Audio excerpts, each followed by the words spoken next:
Sound check. Test mic. Test mic. Sound check. Test mic. Speakers, the Honorable Majority Leader, esteemed Deputy Speakers, the Honorable Majority Leader, esteemed Deputy Speakers, the Honorable Majority Leader, respected Minority Leader.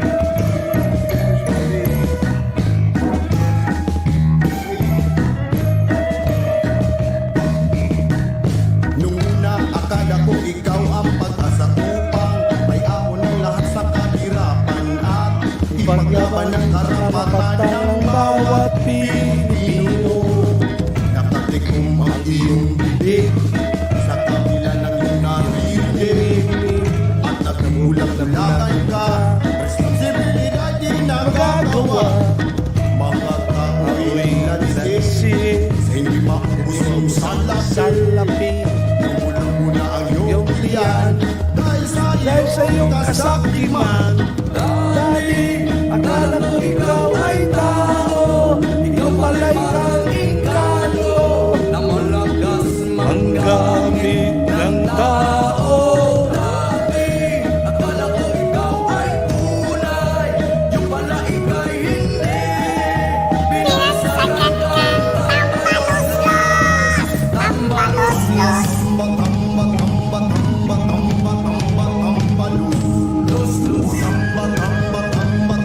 Magtiyanak na lang tayo nito, magtiyanak.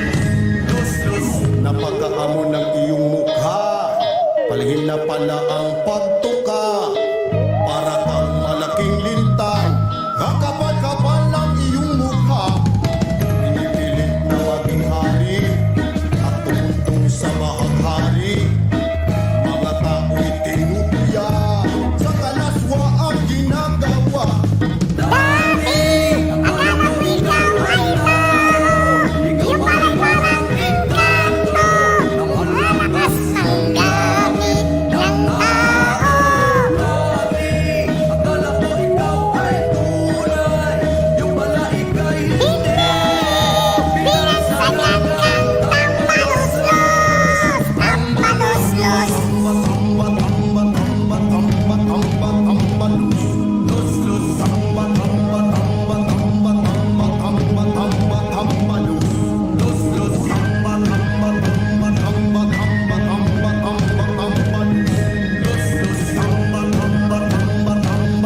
Ayun!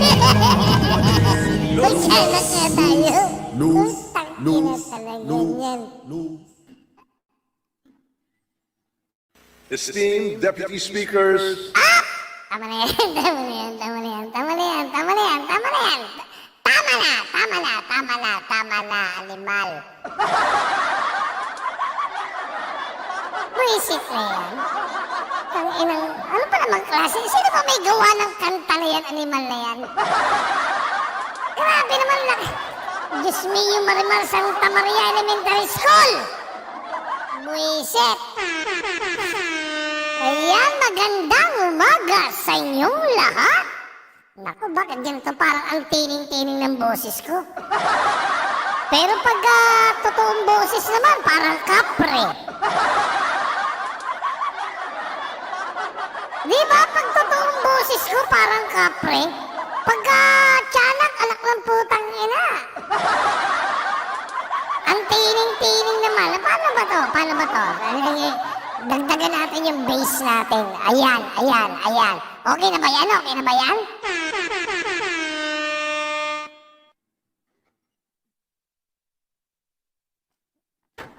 O yan, okay na ba yan? Ayan.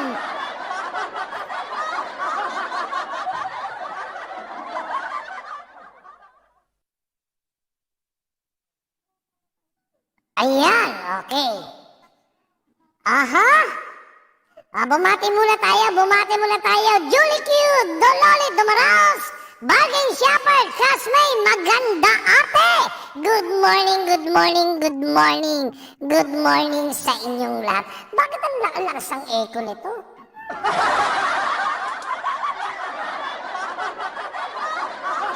Rodilla Duterte, Kasmay. 虜になってしまえばきっと Shoutout ha. May chini. Okay, Dulce Mendoza, Bargain Shepherd. Good morning. Yan, Rosario Pepito, Angelita Balen, Noli Garbo. Johnny Bakit ganun? Bakit parang... Ayan, mas okay yan, ano? Bakit? Anak!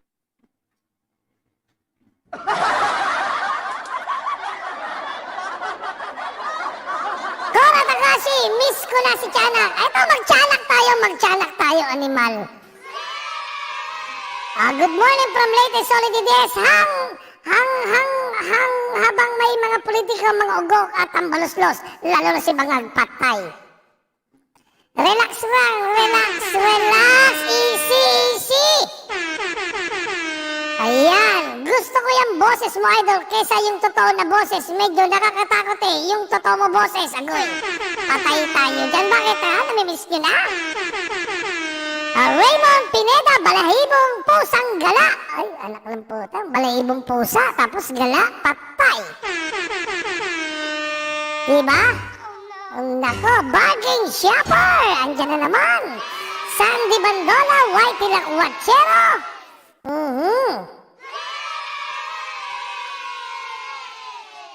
Hi, Buster, na-miss daw ni Mama na nakaganyang kaagoy. Thank you. Maraming salamat. Loli Dumaraos, last day nga bukas, Whitey. Magsariling yugyug ako, ha? Ano yung sa sarili, magdudukit ka?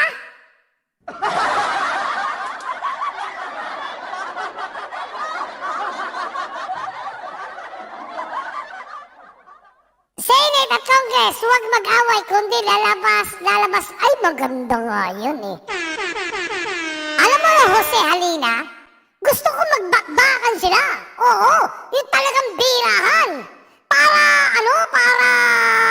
magkalabasan sila ng mga baho nila. Ayaw ba natin nun? Ako, mas gusto ko magbalatan sila na magbalatan, huwag na sila magbati. Diba? Huwag na sila magbati, magtirahan sila na magtirahan. Oo. Kung gusto nyo tayo, magtirahan na rin. Yan si Jill Capper. Yan good morning. Oo. Para malaman ng mamamayang Pilipino, putang ina, kung ano yung mga pinaggagawa nila sa buhay nila. Oo. Diba? Ganun lang yun. Ay, Last Precious! Ate Last Precious, kumusta ka na? Mabuti naman. Abila, pagpasensyaan niyo muna. Medyo paus yung boses natin, kaya magtiyanak muna tayo. Oo, maraming hindi nagkaagusto nito, pero wala akong pake. Kasi marami ring nakakamiss.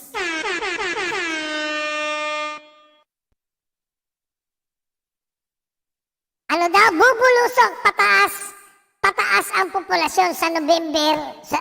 Oo. Bubulusok talaga, Whitey Lakwachero. Magbilang ka simula bukas. Oo, magbilang ka simula bukas. Ako inaamin ko, Valentine's baby ako eh. Oo, inaamin ko, Valentine's baby ako. Oo, yung nanay ko at tatay ko nag-iyot nung Valentine's. Lumabas ako November. Magandang dilag.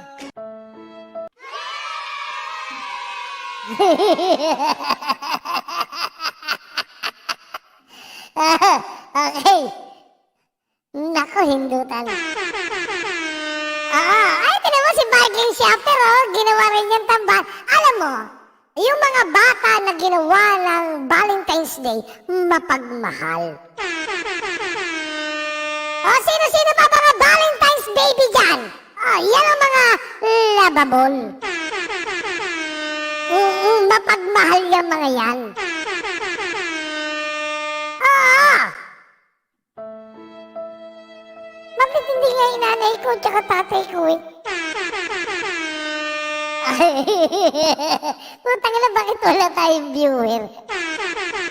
Ay, Kaprenny! Kumusta ka na? Buster love ka namin kaso di ko masyadong marinig pagtunay ang boses mo kasi malabo lang.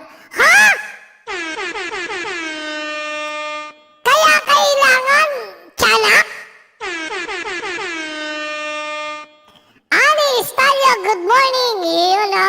Ikaw, Las Precious, ano tinatawa-tawa mo? Valentine's baby ka rin ba? Ay, Ate Alia, Angelique! Ay, Ate Alia.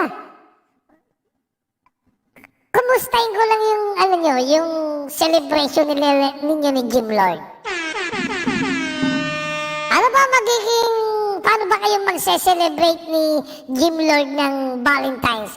Ikaw ay nasa Amerika at si Jim Lord naman ay nasa Europa. Ano ang gagawin niyo? Ano, video call na lang, video call? Video call na lang kayo, animal. Matay tayo dyan! Matay tayo! Dukit-dukit! Animal! Piste!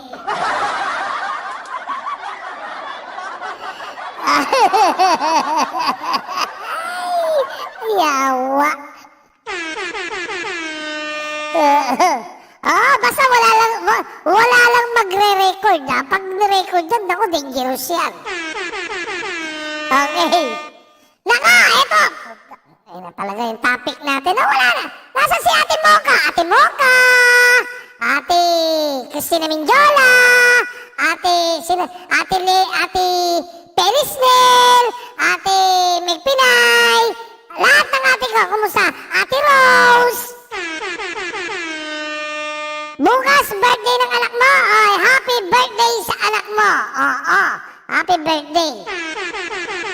Anong gagawin natin? Video call with filter background animal. Angel Time Traveler! Ay, kumusta ka na, Angel Time Traveler? Sino pa ba nandyan? Aki, good day sa'yo, good day. Loli Garbo. Putang ina, wala tayong viewer pagkatsyanak ah. Mag-end na kaya ako animal na ito? Totong Johnny, Lolit, okay, eto na, mag-topic na tayo. Umpisa na natin to. Marami tayong itatopic ngayon. Ako, live pa naman ng electoral hearing ngayon. Yung mga nangyaring lagayan, nangyari dyan sa pirma-pirma na yan. Diba? Share, para dumami. Hayaan mo lang, walang dumami. Okay. Basta manood kayo ng upload. Ay, papanoorin. Pag-usapan pa ba natin yung kay Joel Villanueva at saka kay Zaldy ko? Ay! Kayo ba? Anyari sa'yo, boss? Tiyanak muna Bayona TV kasi namimiss na raw nila.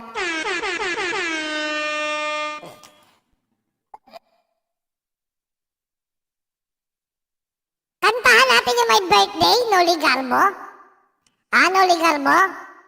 Nasaan ba yung birthday natin dito? Nasaan ba yung ano natin dito? Yung birthday song natin. Nasaan ba yung birthday dito? Sige, magpatugtog tayo ng birthday song. Dali, i-connect muna natin to ha. Animal. I-connect muna natin ito. Sandali lang, wait lang. Meron ka may birthday. Pag may birthday, ano gagawin? Ano gagawin pag may birthday? Nasa na yon?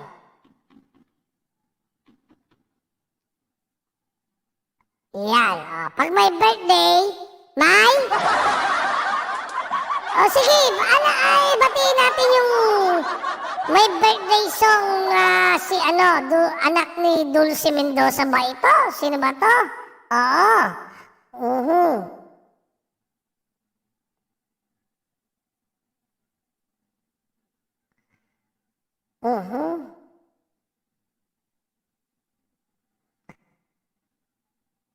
Kakantang kayo ng ano yan? Ng, ano tawag nito?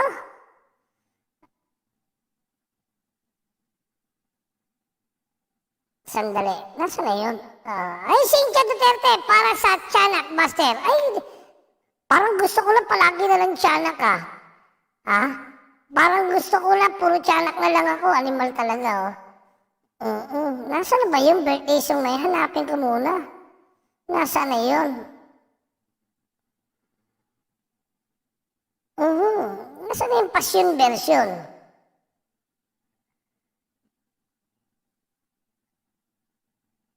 Aha, handali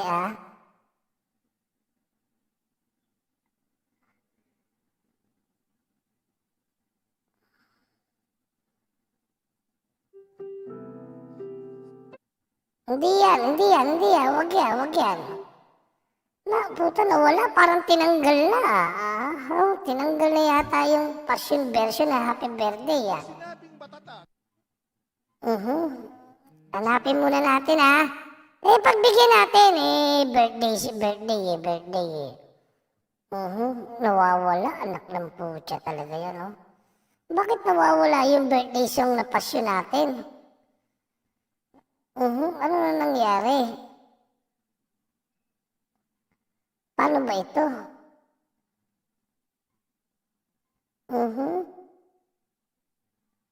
View media. Advance sa Boss Buster. Baka may discount card ka sa Soga Pahiram. Wala! Kinumpis ka, animal. Wala tayong puta. Kumpiskado yung natin, yung, tawag natin, tawag dyan yung yun? Yung discount card. Anak ng putya talaga yan.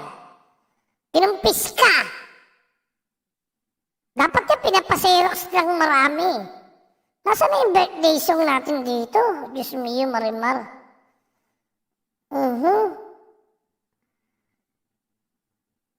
Nasaan na yung birthday song? Putang ina kasi matagal na kasi natin hindi nagagamit yun, no? Hanapin ko lang sandali, Aha, wait lang. Kakahiya naman sa may birthday song,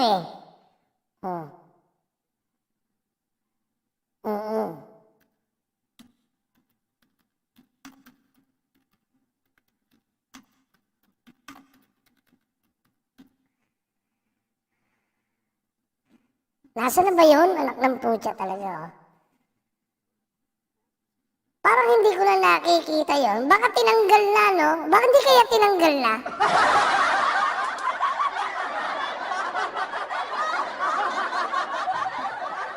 Parang tinanggal na yata ng ng Facebook yan, Anak ng putya talaga. Pag wala, wag na natin pilitin. Oo, wag na natin pilitin. Ako. Wala, hindi na makita.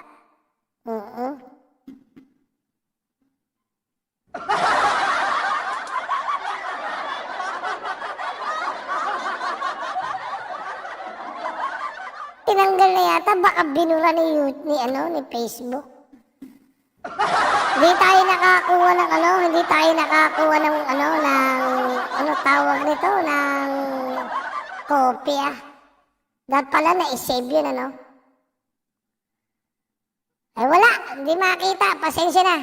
Oo, pasensya na, Dulce Mendoza, Pasensya na, wala wala talaga, hindi makita,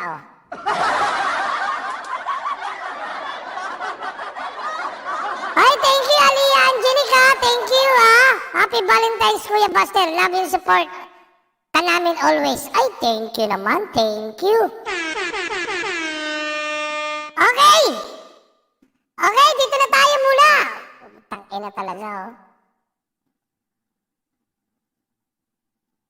Pagtripan muna natin ito. Wala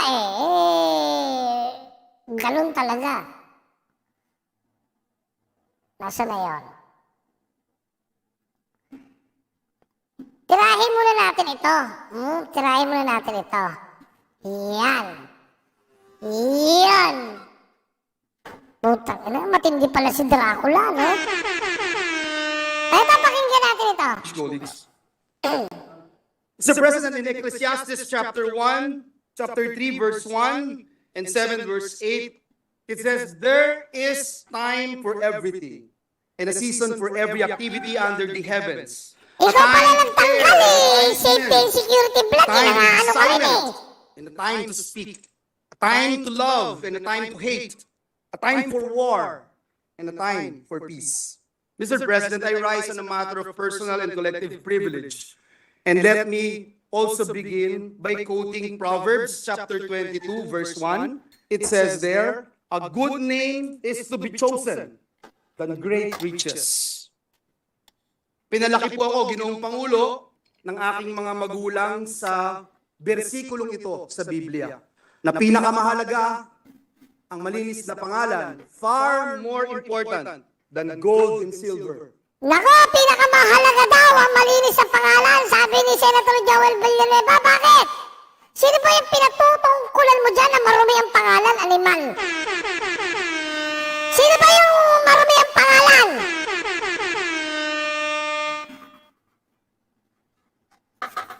Napakahalaga na maintindihan na ang pagkakasala sa Diyos ay mas masahol pa sa kahit anong kasalanan po pwede mong magawa sa iyong kapwa-tao. Every first grader, every Sunday schooler knows that liars go to hell. Simulat sa Paul, malinaw po ang ating pamantayan, Ginoong Pangulo. Maging tapat sa pagkakatawag at paglilingkod natin para sa Diyos at bayan. Kaya ngayong araw pong ito, kasama po natin sa bulwagang ito, ang aking mga kaibigan, itinuturing ko pong Kay pamilya. Spencer, magandang lalaki ka. Nakasama po natin at sila po, Ginoong Pangulo, ang mga buhay na patotoo, buhay na saksi kung paano natin isinabuhay ang pamantayang ito.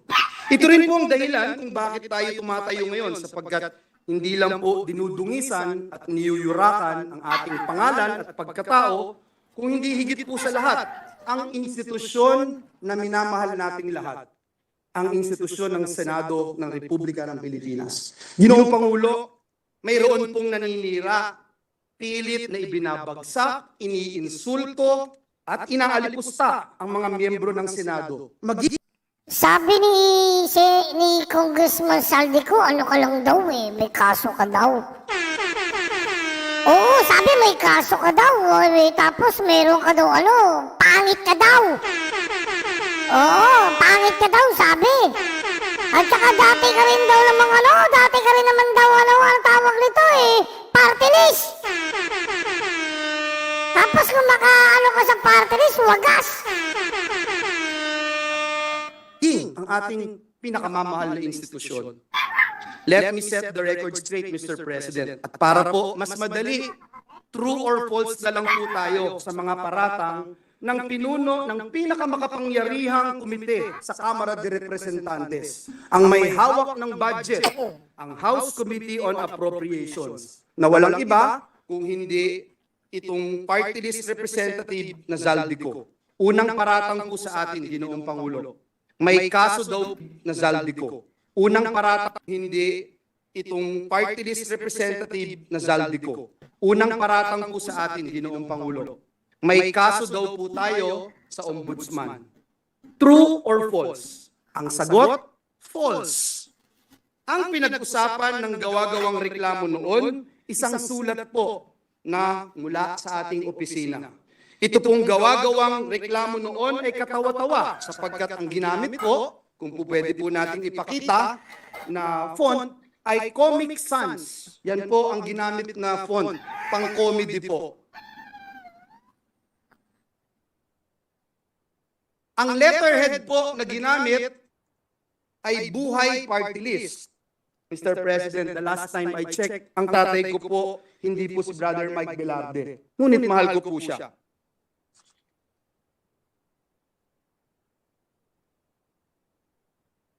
Mismong NBI din po ay nag-certify. Forge, peke, ang firma ni Joel Villanueva.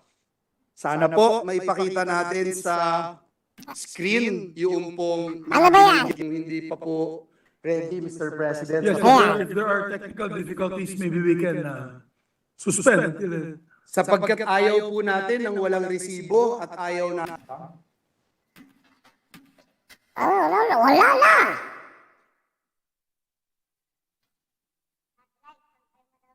dito yung reklamo po sa ombudsman ng anti-corruption group na ang pangalan Task Force Kasanag International, meron din pong 50 billion na kaso na kinakaharap ang taong ito. Mr. President, kung maglalabas po kayo ng baho, Mr. President, dapat naman siguro maligo ka muna. Ha? Sinong hindi naliligo? Si Zaldy ko? Zaldy ko, sabi parang bago ka maglalabas ng baho, kailangan maligo ka muna para baka mabaho ka rin, gano'n. Ito si Congressman Zaldy ko, putay na. Matinding balat sa'yo ni Senator Joel Villanueva. Ano kaya may sasagot mo dyan? Congressman Zaldy ko, ano ba may sasagot mo dyan sa mga paratang sa'yo ni Senator Villanueva? Putay na, hinihintay ng taong bayan yung sagot mo dyan, animal. Ang masaklap po, Ginoong Pangulo, sa kabila po ng track record na ito ni Mr. Zaldy ko, ang masaklap po, inappoint po siya ng Kamara de Representantes bilang tagapagbantay ng Kaban ng Bayan. Si Drakula, inappoint mo bilang tagapagbantay ng blood bank ng pagbantay ng Kaban ng Bayan.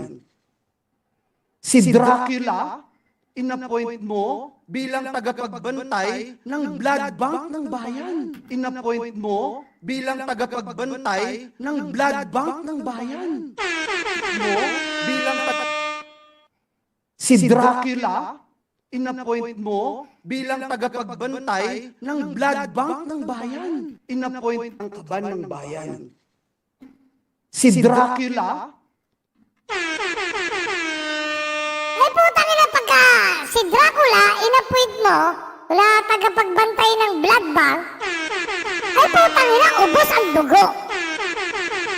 Ubos ang dugo, putang ina, sipsipin niya lahat yan. Ay putang ina, Congressman Zaldy ko. Tinawag kang Drakula, kaya mo yun? Oo. Parang ganito lang yan.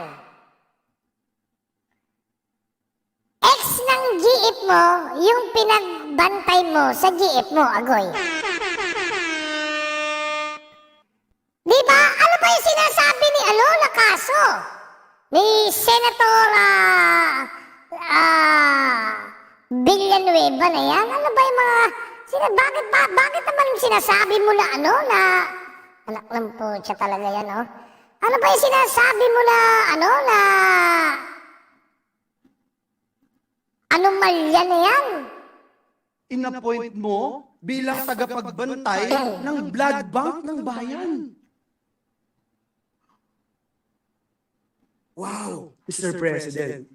Kailan sa kasaysayan ng bayan natin nangyari ang ganitong pagkakataon na isang big-time contractor ang hahawak sa Kaban ng bayan? Talaga? Si Zaldy ko, big-time contractor? Eh, pagka ganyan, ikaw ang may hawak ng, Budget Appropriation Committee. Hawak mo, di ba? Pagkatapos, lahat ng mga transaksyon sa gobyerno, ikaw ang kontraktor. Patay tayo dyan! Patay tayo dyan! Dangerous tayo dyan! Only in the Philippines, Mr. President. Only in the Philippines. Mr. President, marami po akong pupwedeng sabihin, isa-isahin, pero hindi ko ho ngayon gustong pag-usapan ang napakarami yung kasong ito. Teka, Hindi ko po iisa-isahin. Hindi ko po pe-personalin. Marami pong panahon para sagutin itong mga ito. Pangalawang paratang sa atin, Mr. President. Minamaliit ko daw po, Mr. President. Minamaliit ni Joel Villanueva ang boto ng mga kongresista at puti hindi natin nalampasan natin yung yung pagkaka-involve ni Zaldy ko. Nalampasan na ba natin? Yung sa Parmali. Laptop deal dyan sa DepEd. At saka yung mga paglabag dyan sa mga tax evasion cases. Hindi pagbabayad ng tamang buwis. Ang drama, lol, pareho naman kayong tolongges. Batuan sila ng putik, bahala sila sa buhay nila. Oo. Wala sa inyo mapili dyan para lang kalang si Bato. Asa na nga ba si Ruben? Isa rin yun. Di na marinig pag-eleksyon naman talak ng talak. Wala naman mapili sa kanila. Lahat naman sila. Lahat naman sila. Eto, bahala sila magrambulan. party list. Sagot? True or false? False. Mr. President, utang ng buhay kong ito ang pagiging miyembro ng Kamara de Representantes. Paulit-ulit ko pong sinabi sa bulwagang ito, hindi ko mararating ang... Wala! Basta tinawag mong Drakula! Ibig sabihin, pag tinawag mong Drakula, putang ina, ninanakaw mo ang kaban ng bayan. Yari. Diba? Yari. Ano ba mga sinasabi mong kaso?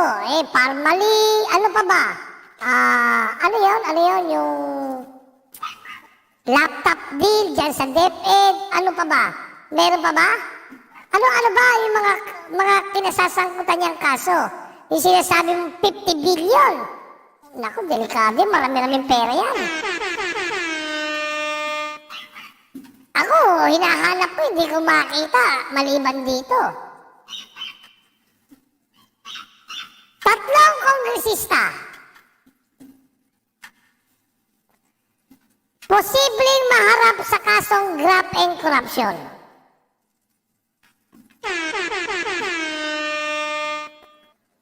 Sino-sino ba yung mga yan?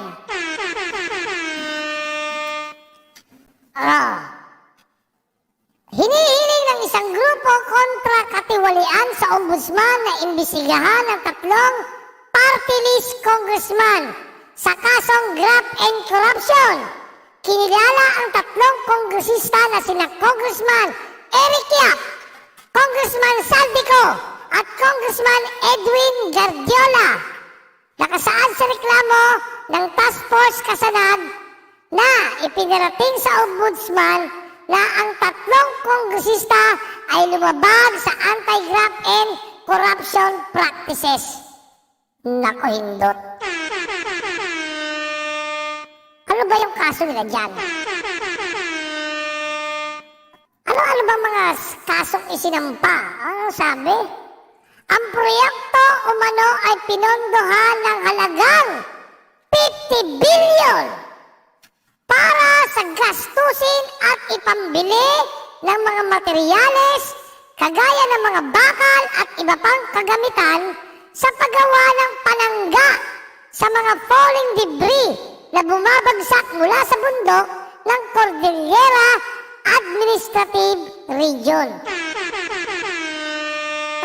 Sinasabi na nakipagsabwatan umano ang tatlong kongresista sa ilang opisyal ng DPWH sa pagmanipula at pagkontrol sa bidding ng proyekto sa DPWH.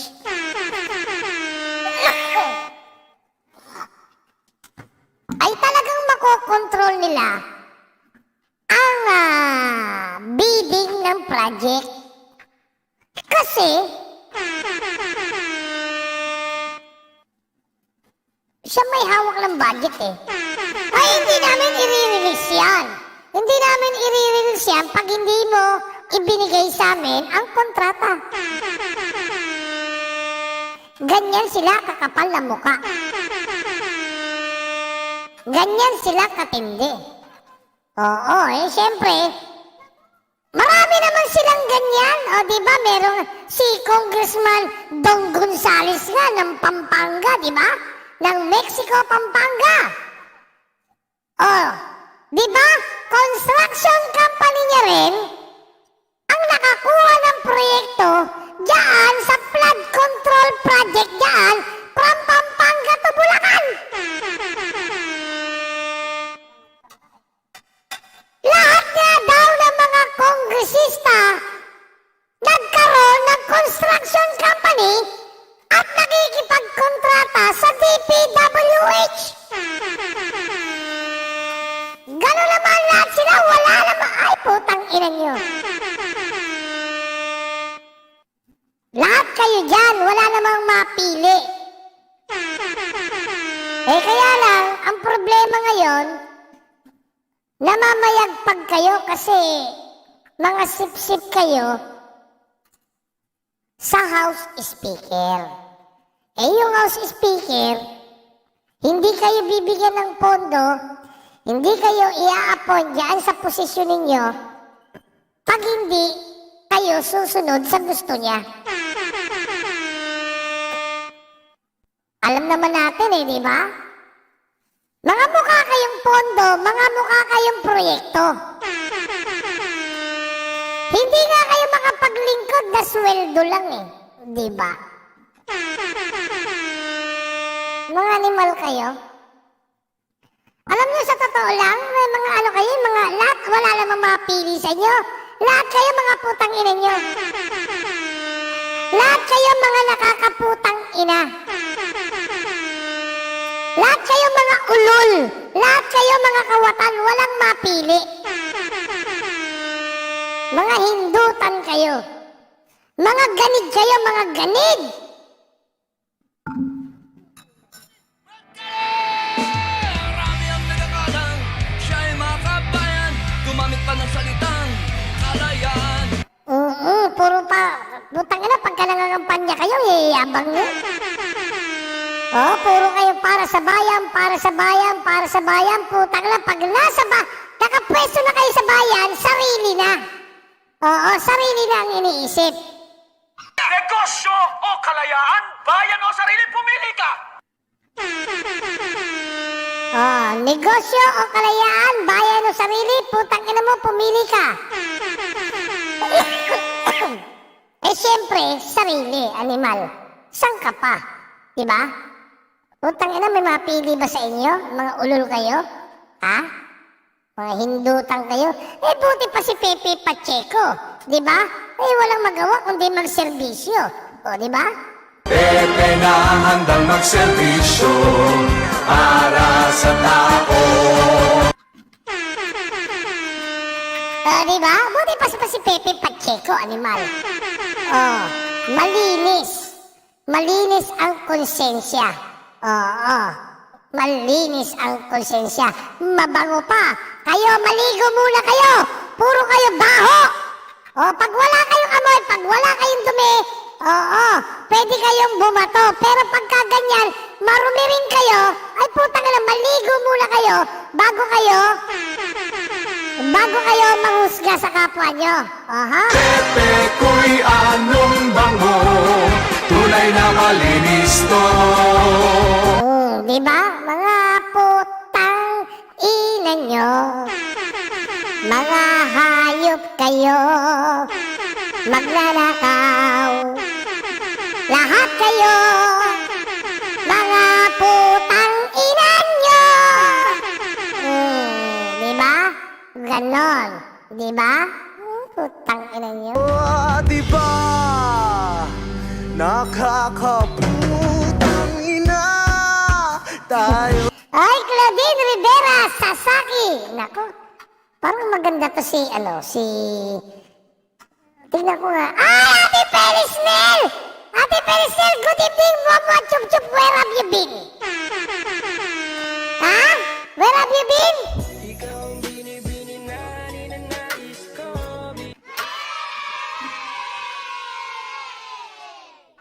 Ay, ayoko niya, may kulay ang buhok. May kulay ang buhok, wala akong tiwala sa mga ganyan. Alam niyo, sa totoo lang, may kulay ang buhok ang lumoko sa akin. Di ba? Nako. Eto, panoorin natin. Napanood niyo ba? Nanood sa kabila. Gala-gala ka, Ate Peris nila. Eto, napanood niyo ba yung si Attorney Trixie kagabi? Sana si Attorney Trixie palagi na sa kunin na lang SMNI, no?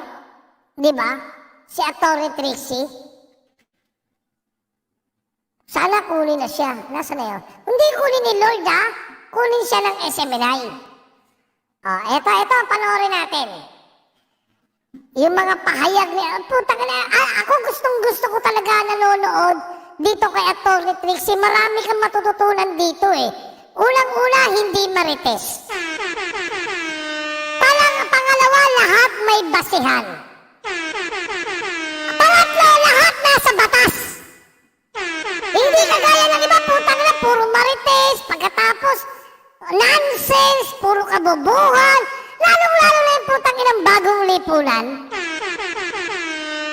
May nanonood pa ba kay Bobong Lipunan? Tangina. Eto naman si Ka Spencer kahapon. Nag-live si Bobong Lipunan ng topic. Grabe makapag-asar. Sabihin ba naman andyan pa si Mirasol Ison.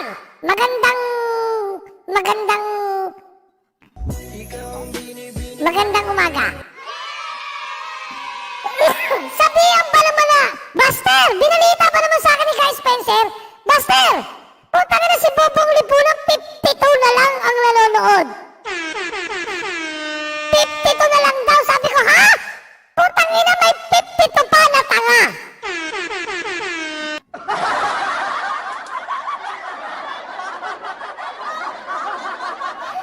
Putang ina, may 52 pa na tanga na natira. Kaya kayo mga nanonood dyan kay Bagong Lipunan, sige, manood pa kayo.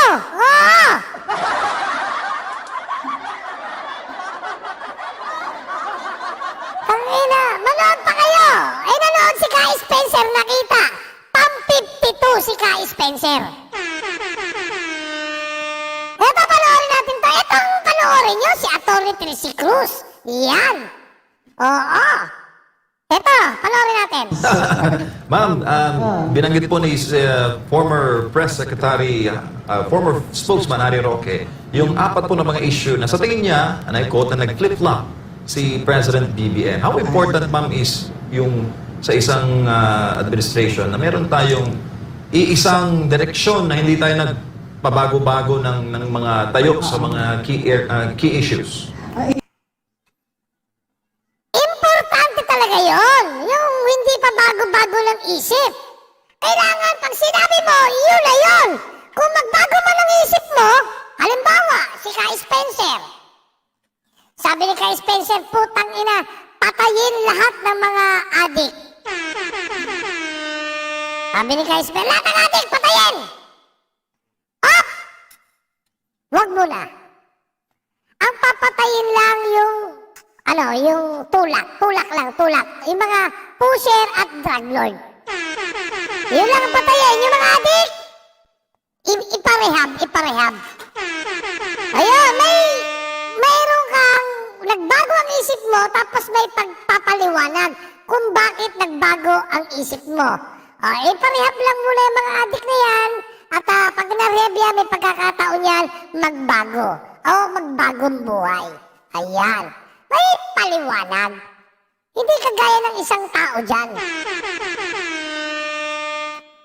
It goes to leadership kasi. Yung consistency, hinahanap din ng taong bayan yan.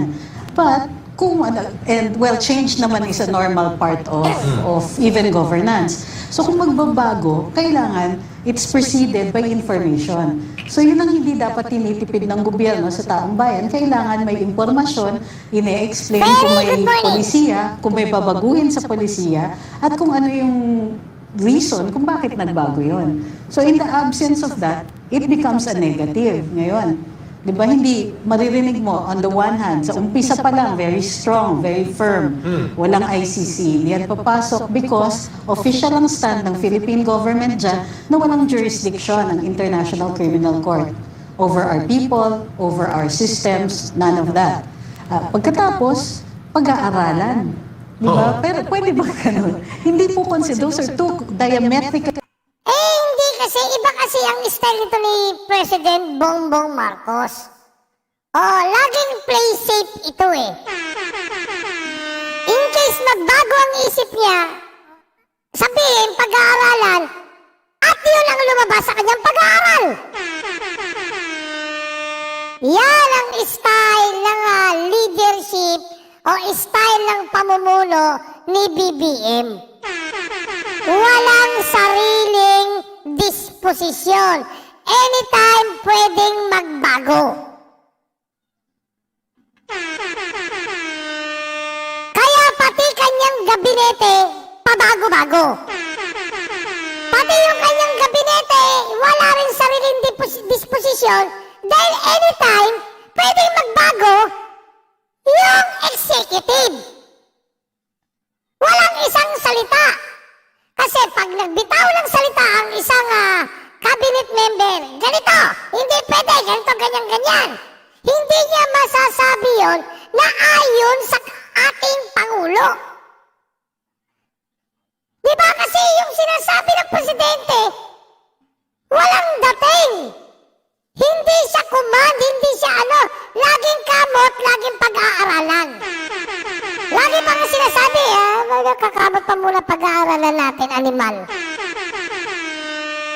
Dapat hindi gano'n pag sinabing kagaya ni PRRD, sasabi ni PRRD, stop it!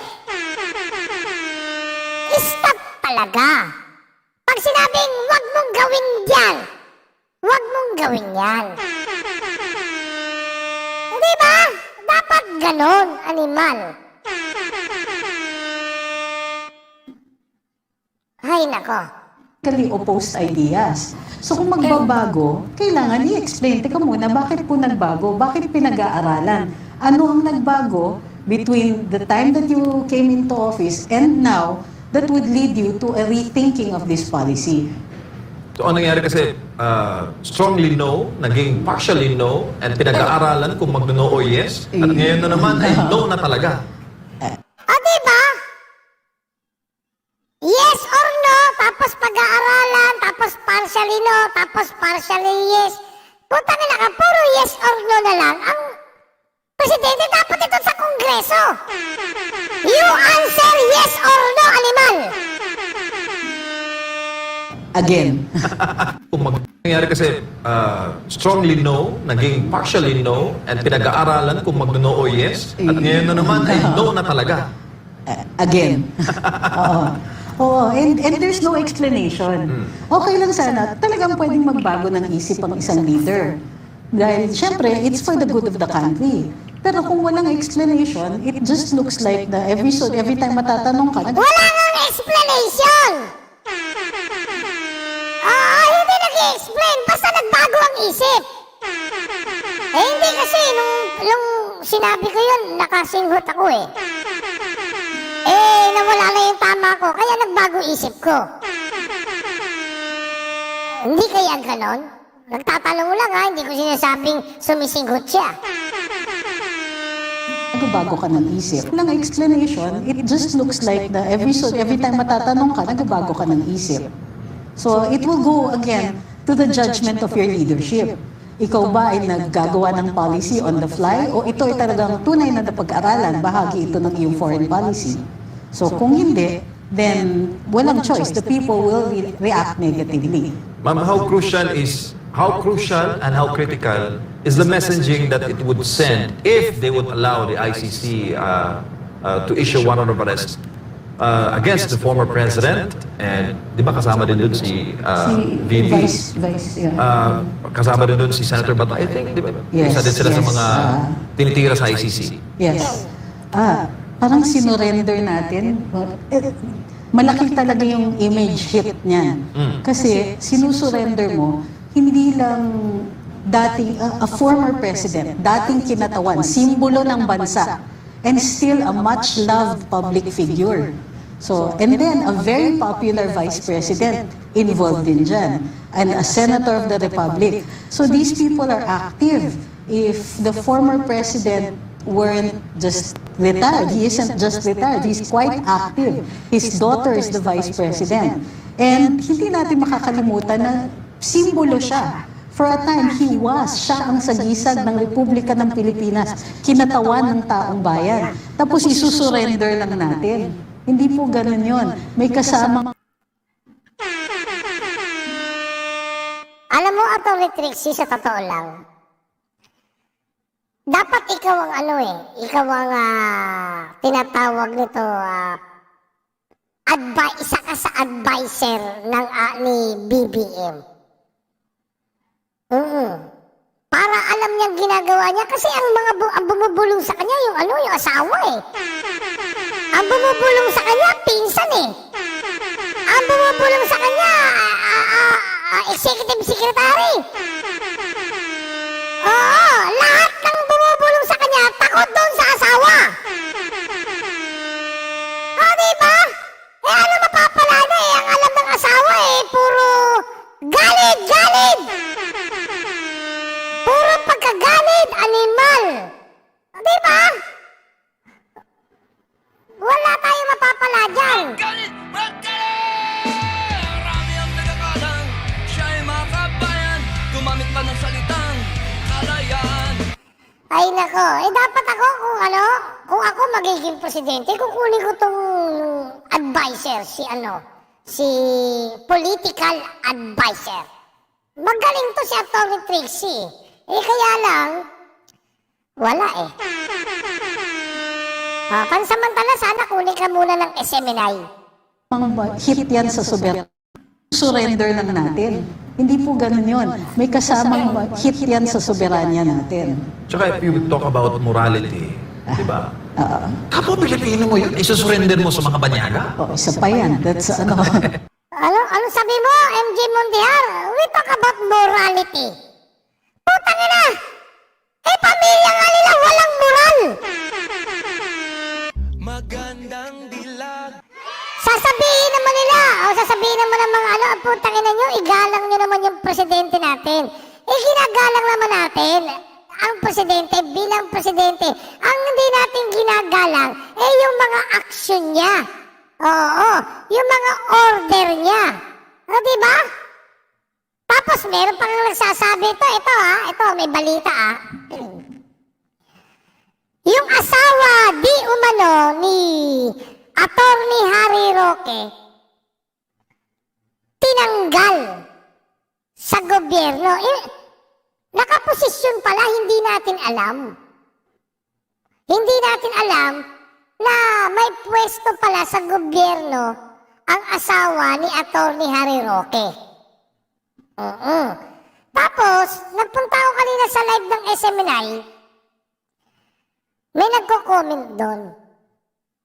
Ang sabi, bitter ka lang, Atty. Harry Roque, kasi tinanggal yung asawa mo.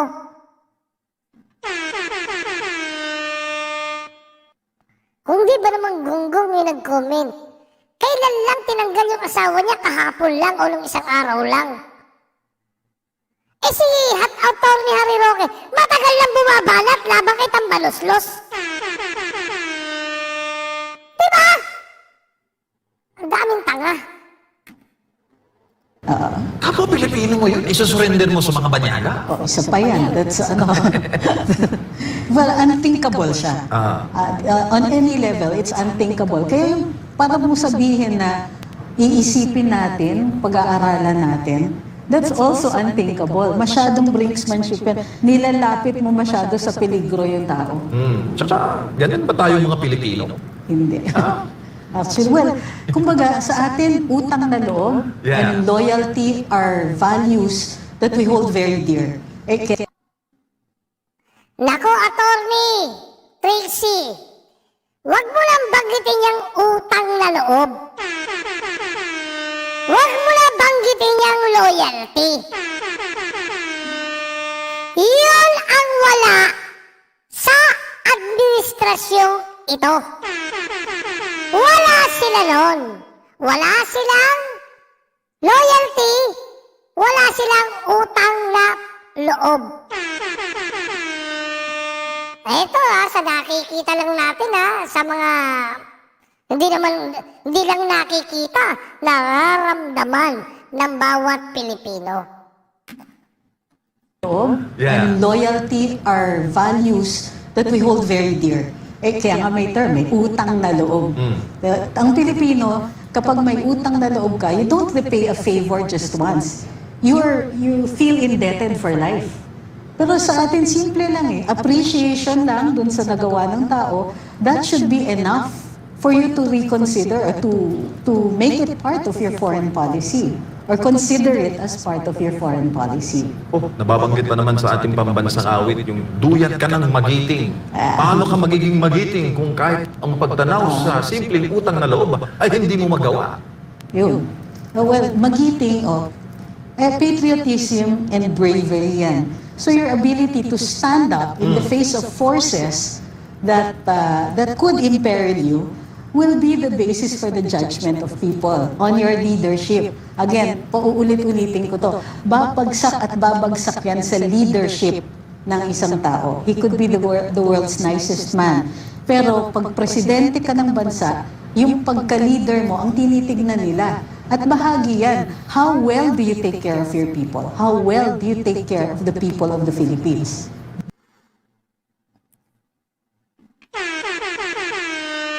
Ayun sinasabi. Kahit gaano ka kabait,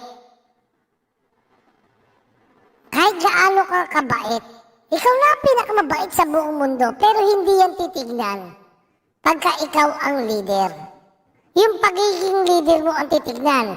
Kung weak ka, kung adik ka, kung mahina kang nilalang, wala kang sariling disposisyon, wala kang, ay putang ina, lahat wala. Weak ka, mahina kang leader. Pambihira naman kasi kayo Sinabihan na kayo ni Tatay Digong. Sinabihan na kayo ng PRRD. May isang kandidato, pagka-presidente, he is a weak leader. Nagko-cocaine. May bagahe. Ayaw niyong maniwala. O ngayon, resulta?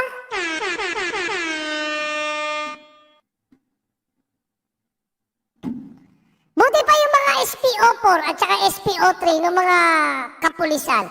Nag-aaral yan ng junior leadership course, senior leadership course. Kasi balang araw, magiging team leader sila ng isang grupo ng kapulisan. Magiging team leader sila ng mga mas mababa sa... Kaya yan, piniprepare yan kung paano ka maging leader. Pinag-aaralan. Itong presidente natin po, sabi nga, di ba, sa pelikula, di ba, diyan sa, Made in Malacanang. Anong sabi doon? Anong sabi doon sa ni si Cesar Montano? Anong sabi? Paano ka magiging malakbang leader? Lagi ka sa beer house. O lagi kang bulakbol. Puro ka good time. Di ba? That's That's care of your people. How well do you take care of the people of the Philippines? That says a lot about your leadership. Ma'am, currently, the talk of the town, hindi lang taon, the talk of the country is the amendments to the economic restrictions to the Constitution. Last year, the President Yes. said, hindi ko priority yan. Ngayon, may PI, was in this last speech, pwede na. Maganda ang tsa-tsa. Ayan, bago na naman. Maganda na ano? naman. Actually, 2022 pa lang sinasabi na niya yon. At naalala ko kasi ako yung nagtanong, Mr. President, what about the people are asking about charter change. And very clear yung instructions that is not a priority right now. So again, walang explanation kung anong nagbago para maging prioridad ito. Ang nakikita natin sa mga events, nakita natin, nagsumbong si Senate President, may PI na nangyayari, Mr. President, namimiligro yung stand, o yung boto, yung status ng Senado dito. Anong gagawin ninyo? So actually, yung pagbago ng mga provision dito sa ating saligang batas on the economy, parang naging political accommodation. Hindi talaga yun pakay ay pabutihin ang lagay ng taong bayan o puntiryahin na kailangan baguhin ito sa ating saligang batas dahil kulang ang FDI natin. Hindi. Naging political accommodation siya. Binibigay natin, sige, Senate, gawa kayo ng resolusyon. Di ba? Para House, tumigil na kayo dyan, wag na yung PI. Babaguhin natin yung saligang batas, baguhin natin, doon na lang tayo sa economic provisions to keep the peace between the two warring chambers. So, no, hindi po tayo nagbabago ng saligang batas in that way. At saka, ma'am, isa rin sa mga crucial na nakita ng ating taong bayan is yung issue po sa peace negotiations last year sa Oslo, no? Nako. Ewan ko sa'yo, Mr. President. Magpalit na lang kayo, si Tambalos-los na lang ang presidente. Payag ba kayo si Tambalos-los na lang ang presidente? Nanay Annabel Margen, magandang gabi sa'yo dyan, ha? Tambalos-los na lang, parang si Tambalos-los naman ang nagdidikta. Sa palagay ninyo, sa palagay ninyo, parang si Tambalos-los ang nagdidikta, di ba? Animal.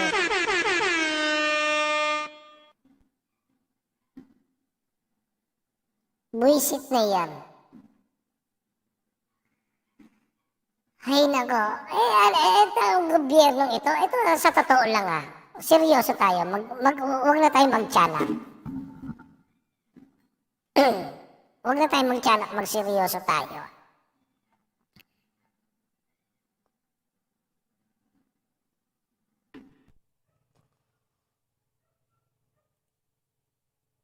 Saan na ba yun? Ayan. Magseryoso tayo, magseryoso. Ayan.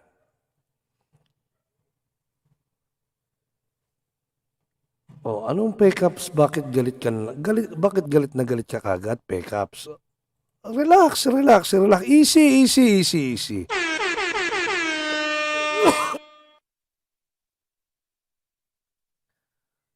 Ito lalong-lalo na yung nagaganap na tsa-tsa ngayon. Kung maririnig ninyo yung mga tawag nito, yung mga expert sa Constitution, kagaya nila Justice Carpio, nila Christian Munsod, nila Chief Justice Davide, lahat sila nagsasabi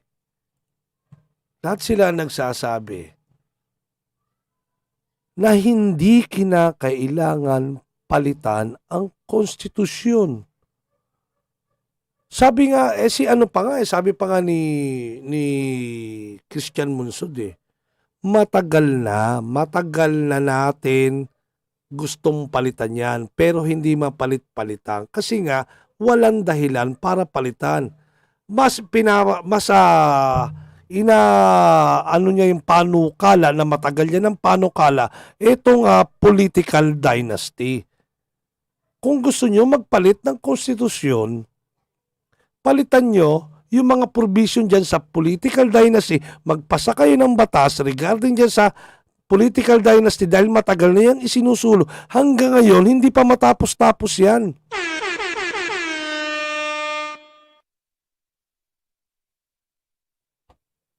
Pangalawa, kaysa magpalit kayo ng konstitusyon, ano ba ang numero uno? Unang-una ang sinasabi nila, corruption ang dahilan. Napakaraming magnanakaw sa gobyerno. Hindi naman konstitusyon ang dapat palitan. Tama ka dyan, Kayon Escarcia. Dapat dyan ang pinapalitan yung sistema. Kung kinakailangan palitan lahat ng mga tao, palitan lahat ng namumuno dyan, dapat yan palitan. Kung kinakailangan baliktarin mo yung balde, baliktarin mo. Diba? Kaya lang, medyo mahirap, alam natin, pero kailangan natin ng kamay na bakal, diba? Yung sistema, yung pagpapatupad ng batas. May mga batas na dyan eh. Ipatutupad na lang. Kagaya niyan, kung talagang matino kayong mga congressman, mga senador, bakit hindi nyo baguhin o i-nullify o ipasawalang bisa yung concurrent resolution number 10 na yan? Pagkatagal-tagal na yan, matagal nang sinasabi yan ng mamamayang Pilipino, matagal na yan. O sinasabi, yung concurrent resolution, mag-audit kayo. Tanggalin nyo na yung audit by certification. Kailangan audit by receipt hanggang ngayon. Hindi nyo magawa-gawa. Kung talagang para kayo sa mamamayang Pilipino, kayong mga nakaupo kayo dyan, kung para talaga kayo sa mamamayang Pilipino, ipakita nyo sa mga tao. O sige, para maniwala kayo sa amin, para talagang totoong sincero kami, tatanggalin namin yang, ipapawalang bisa namin yung concurrent resolution number 10 na yan. Tapos pag natanggal niya, baka unti-unti magbago ang isip ng tao, baka pumayag na dyan sa pagrebisa o pag-amyenda ng konstitusyon. Kasi nakikita na ng mga mamamayang Pilipino na sincere kayo sa inyong mga adhikain dyan. Pero hanggat hindi nyo tinatanggal yan, pinapawalang bisa yung concurrent resolution na yan, ay hindi kami maniniwala sa inyo. Pangalawa,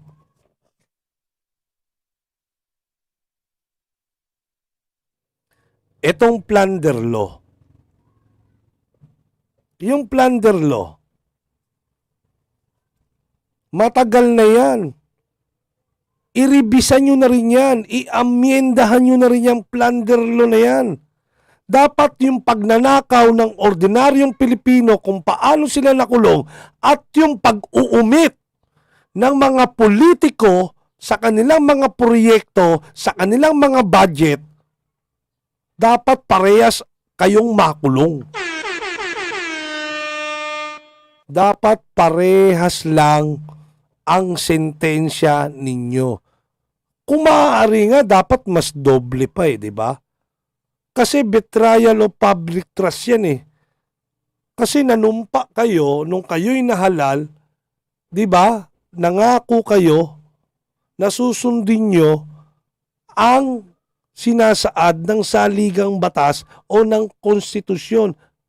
Ano ba sabi sa konstitusyon? Huwag kayong magnanakaw.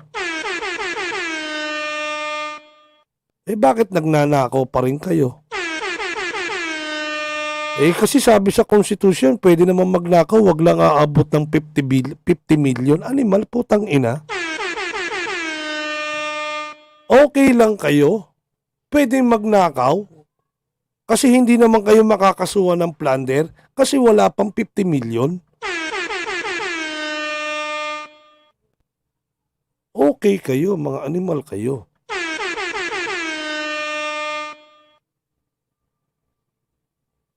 Mariosep, anak ng putya.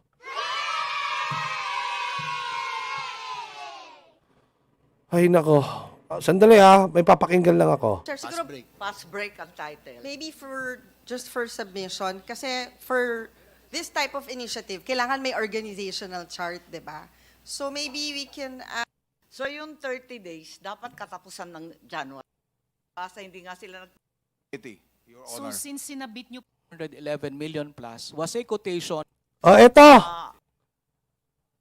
Papahinga ko lang itong lalamunan ko, pero panoorin natin itong Senate hearing tungkol sa electoral reform.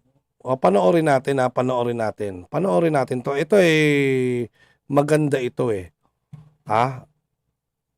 Papahinga ko lang itong lalamunan ko at medyo masakit na talaga Yes, they activity are that you take pride and honor in. they support constitutional change. Ito si Unyate, But they are animal. also concerned. SNPP, unless I missed other SNPP, samahan, yes, the four-piece organization, Madam Chair.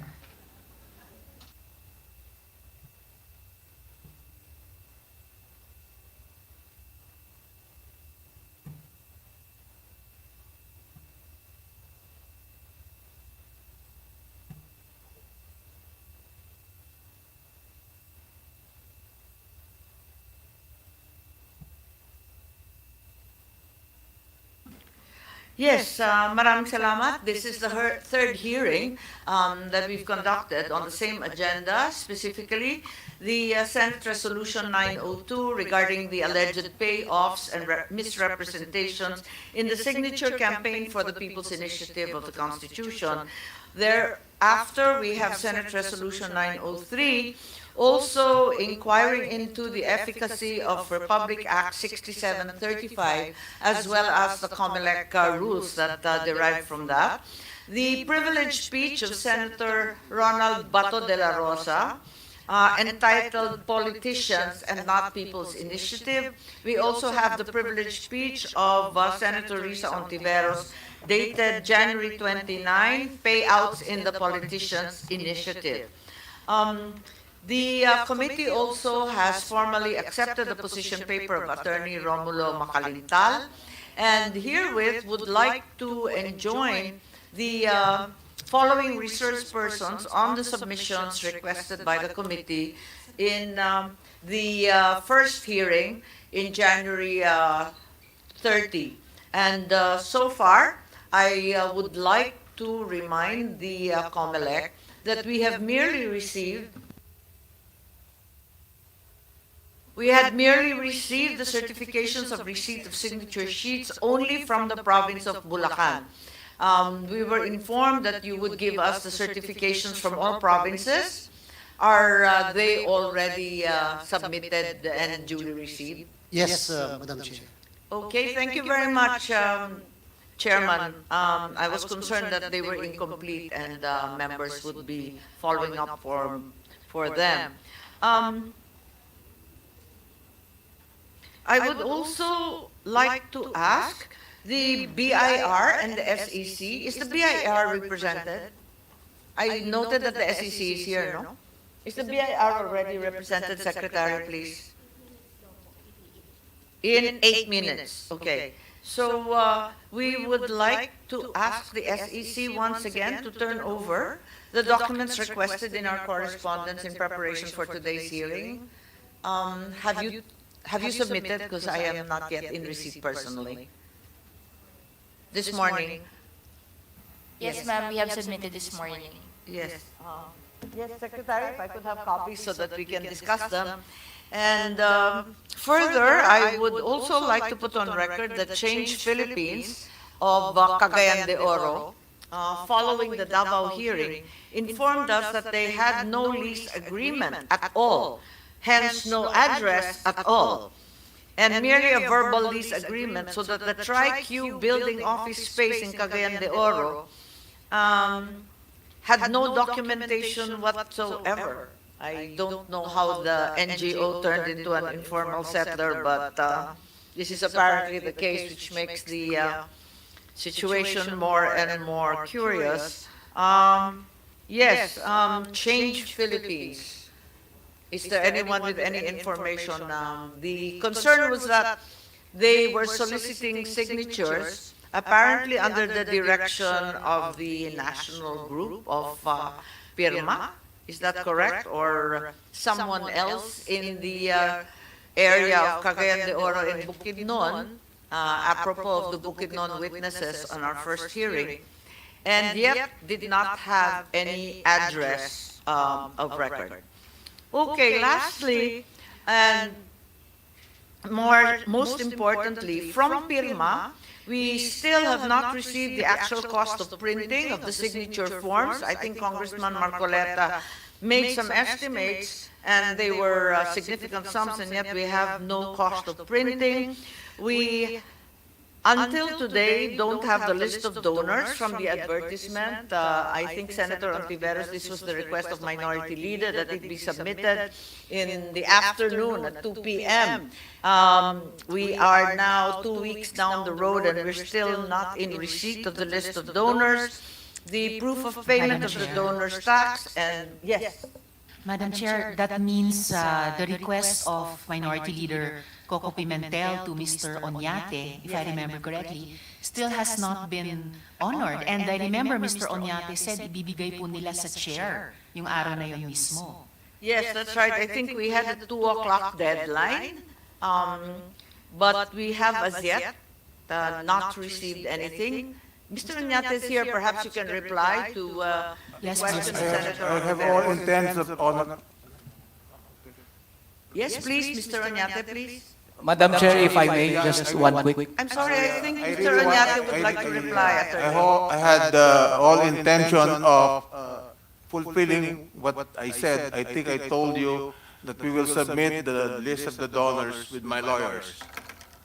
But, you know, I obeyed what Senator Cheese said, mentioned here, that maybe you might want to consult your contributors, which I did.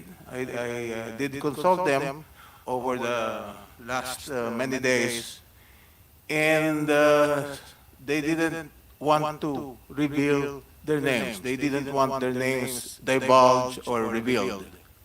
Yes, to reiterate the statement The of reason Senator- that they gave me Yes, is sorry. that they are concerned with their privacy, they are concerned with their security.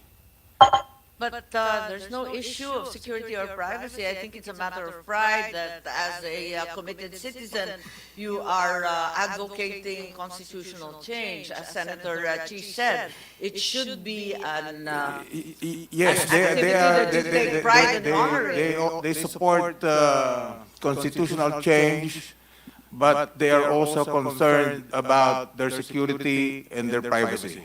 And I think maybe they thought about it, maybe they deemed it more important that their security, their privacy, and their family is higher than their concern about people's initiative.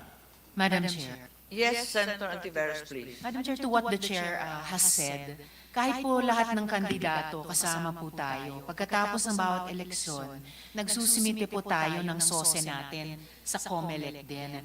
And a people's initiative, if properly implemented, na yun pong tinatanong nitong ating investigasyon, ay isang katulad din na constitutional process. At kailangan may transparency and accountability yung nagsasagawa nito. Partikular sa advertisement na itinatanong natin na walang nagtanong kay Mr. Oñate noon, sila mismo nagsabi it cost 55 million pesos. So I would still insist, Madam Chair, dun sa request ng Minority Leader ko na ipinangako naman ni Mr. Oñate nung araw na yon, 2 weeks ago, na maisumite yung impormasyong yun sa komite. Perhaps, Madam Chair, upon the advice of our legal, the Chair could explore the issuance of a subpoena do juste, Madam Chair. Since we had not received the required documents, the truth is that a subpoena has been issued by this committee of its own volition, and I assume that your lawyers are in receipt of the subpoena requiring the following documents. First, the actual cost of printing of the signature forms, as mentioned earlier, aforementioned as well, the list of donors and friends of Mr. Oñate, and the proof of payment of donor's tax, and finally, the invoice and official receipt for the payment of the advertisement EDSA Puera. I think these were the requested documents in the subpoena that was served, I believe, last night. Is that correct, or last evening?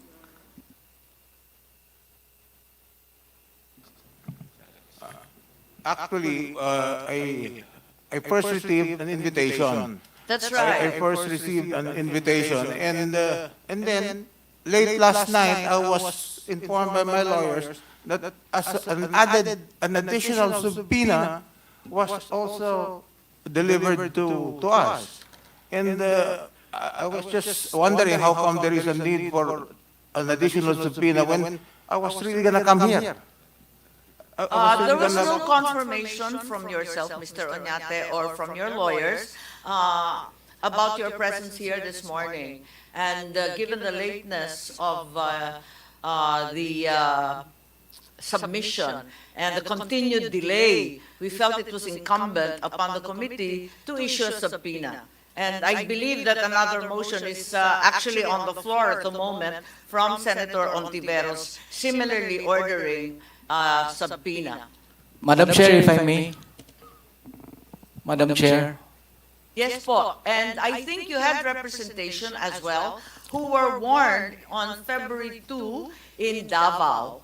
I believe Attorney Ryan and someone else, if I'm not mistaken, were actually in Davao. And again, the chair, who is not famous for patience, was very, very patiently reminding you time and again to please submit the requested documents. Yes, Madam Chair. We Attorney confirm. Alex, please. Thank you, Madam Chair. We confirmed receipt of the subpoena duces tecum last night at around 7:30 p.m. And we filed our compliance this morning, Your Honor. And in our compliance, it Are you telling us requires... that we're in fact already in receipt of the documents requested by Minority Leader Pimentel? Some of the documents are there, Your Honor, and it requires an explanation. And Mr. Oñate would explain, as to the submission of the names of the contributors, he indeed sought the consent of his contributors, but unfortunately, they refused to allow him to divulge his names. And that's why Mr. Oñate was unable to continue, because what actually happened was he was forced to return their contributions. And we attach in our compliance the withdrawal slips showing that Mr. Oñate withdrew some substantial amounts and returned the contributions of some of his friends, Your Honor. That's what happened. Ang sinasabi mo, palibhasa hindi kayo makapag-produce ng mga donor, withdraw na lamang yung pera at sinoli na lang ng solo ni Mr. Turn Oñate. their Ganun po ba contributions, yung nangyari? Madam Senator. Madam Chair. Parang nalalabuan po. Ano ba nangyari? Paliwanag po natin si Senator Binay, mukhang nalilito rin po. Hindi, Madam Chair, siguro magandang tanongin yung BIR. Sa ganitong transaction, wala pa ba yung BIR? Okay. Madam Chair. Yes po. I think there's a question muna. Mr. Oñate, tama po ba yung pagkaintindi namin na palibhasa wala yung mga donor o hindi kayo pinayagan na ibigay yung pangalan nila, sinagot na lang ninyo. So withdraw ninyo yung kalahati ng 55 at kayo na rin ang sumagot nun. Tama po ba? Yes, that's what I did. Kasi nahihilo po ako sa billing statement, hindi po tugma dun sa sinabi ninyo. Ang sabi po ninyo, ang halaga ng TV ad nasa 55 million. Ang unang pagkaintindi namin, 27.5 million. I think I withdrew a little bit more than that. Yeah. Okay. Pero, ang nalilito ako po rito, dahil yung billing statement ng Ghana, nasa 211 million 935 million, tama ba to? 786. Ba't lumobo to? Yung 55 million na dapat 27.5 million lamang, ngayon lumaki pa sa 211 million at higit. Yes, Madam Chair, that's a very sharp observation. But let me explain. The quotation there, the 211 million plus, was a quotation for an 8-week TV ad campaign.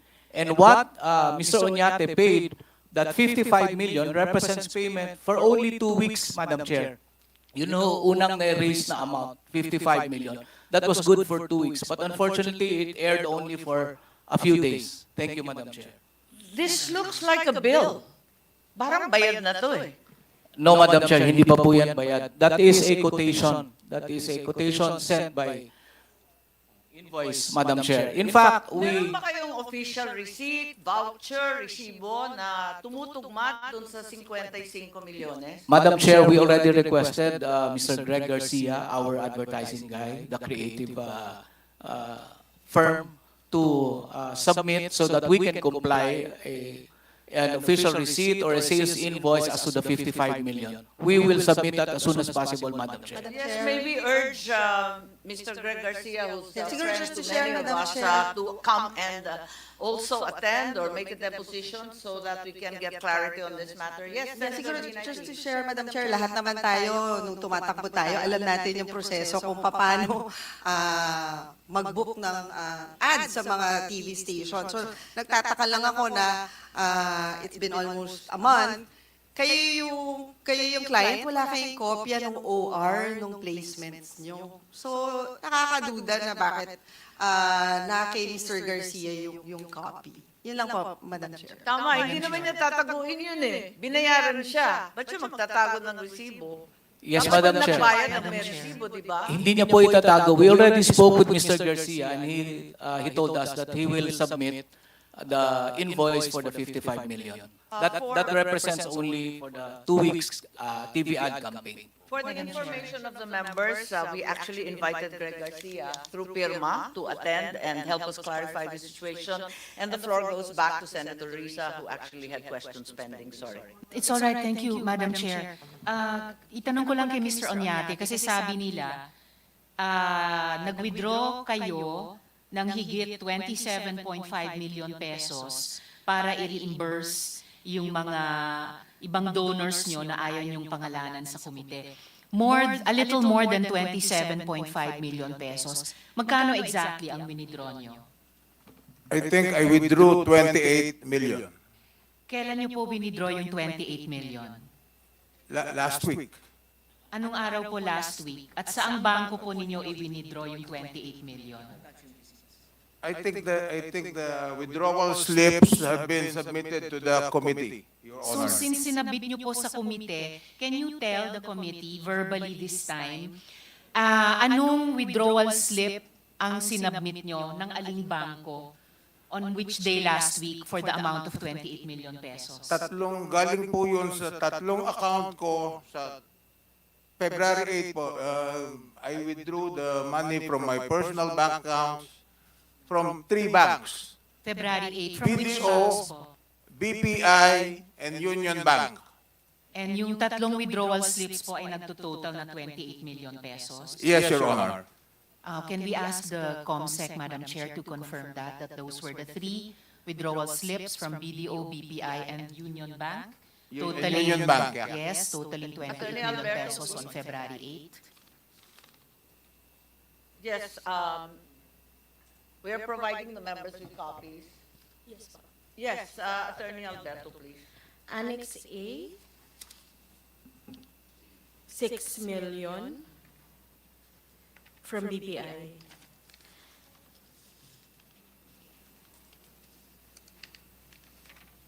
Annex C, cash 3 million also from BPI. Annex D, 9 million from BDO. So 6 million, 3 million, and 9 million, totaling 18 million.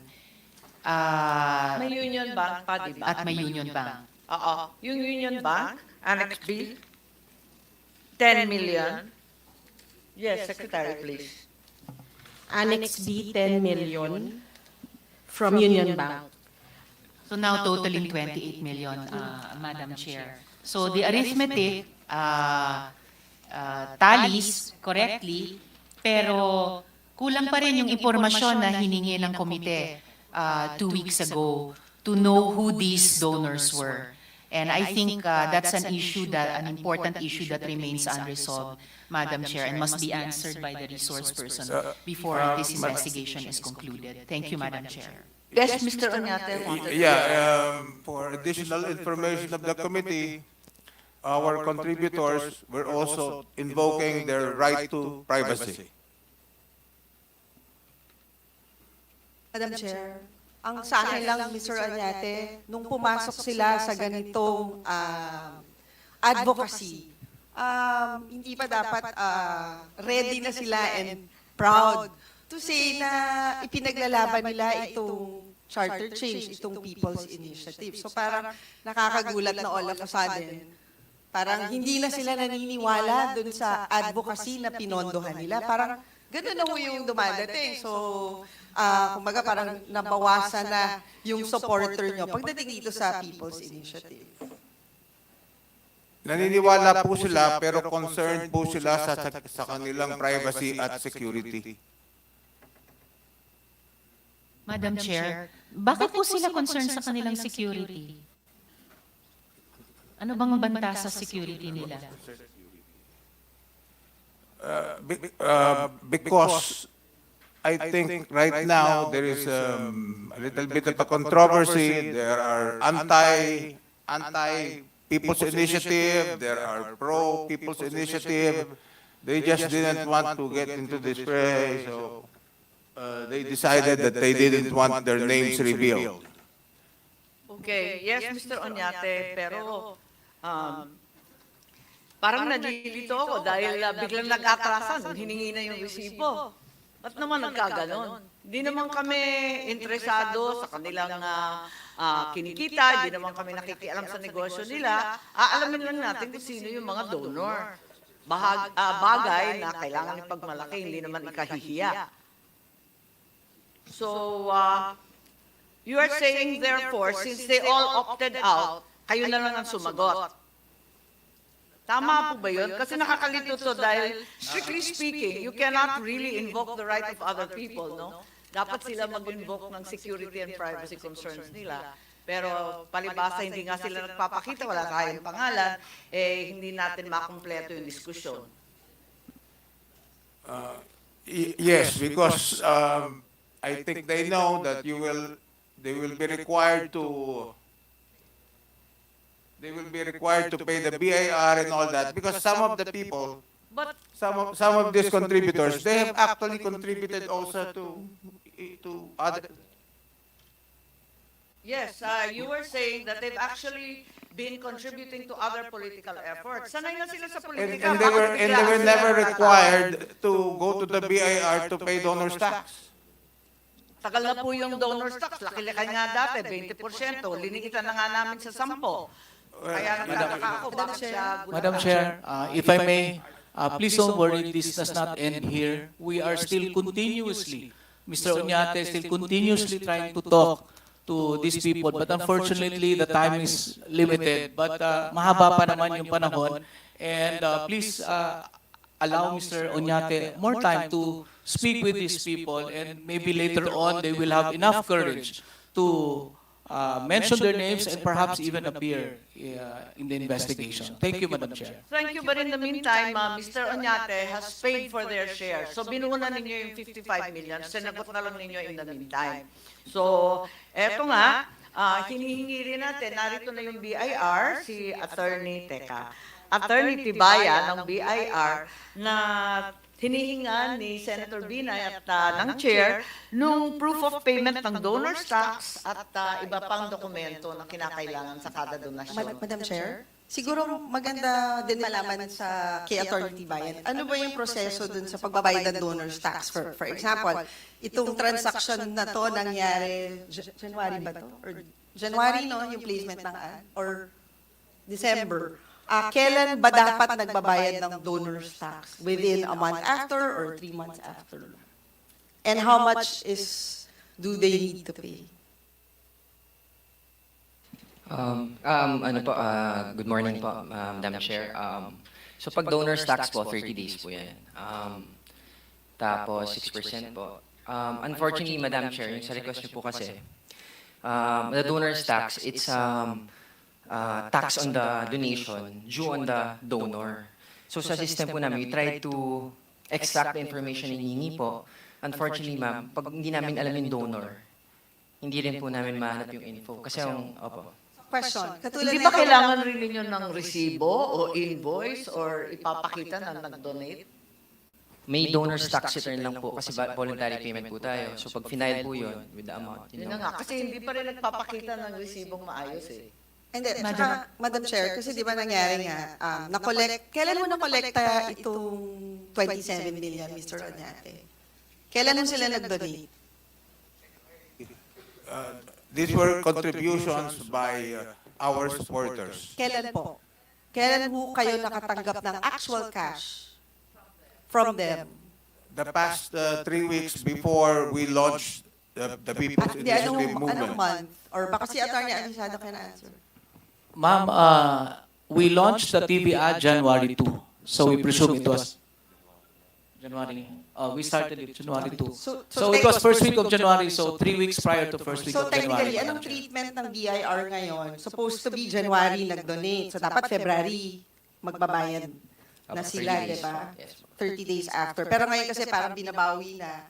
So si Mr. Oñate na lang yung kailangan magbayad ng donor's tax. When you say binawi po, parang... Oo, kasi nalilito ako dito. Kasi kung isang buwan, lampas na ng 30 days yung February 8, hindi po ba? Kasi December pa yun eh, nilunsad. So, kung December pa yun, February 8 inatras, lampas na po tayo ng isang buwan. So, labag na tayo dun sa 30-day deadline. Yeah. Kahit binayaran pa ng iba at withdraw. Madam Chair. Yes po. So, Mr. Oñate, handa po ba kayong bayaran yung donor's tax ng buong 55 million pesos na yan? Well, you know, I just want the committee to know that I have been a political operator for the past 30 plus years. Mr. Oñate, wag na po I will come to that. I will come to that. Let me explain. No, Mr. Oñate, do not please argue with the members of the committee. Ang tinatanong ko lang po, kasi sabi kanina ni Attorney Abisado, no, you are requesting for more time. Actually po, nabigyan na po kayo ng 2 linggo kalahating buwan nitong komite para humingi ng simpleng mga impormasyon. Ngayon, we are giving you the benefit of the doubt na totoong sinasabi ninyo na ibinayad nyo na lang yung kalahati ng 55 million pesos. Gusto ko pang sundin, excuse me Mr. Oñate, gusto pong sundin, Madam Chair, yung line of questioning ni Senator Nancy. So kung yung tax due 1 month later, ay ngayon sinasalo nyo na lahat, handa po ba kayong bayaran yung buong donor's tax ng 55 million pesos at the rate of 6%?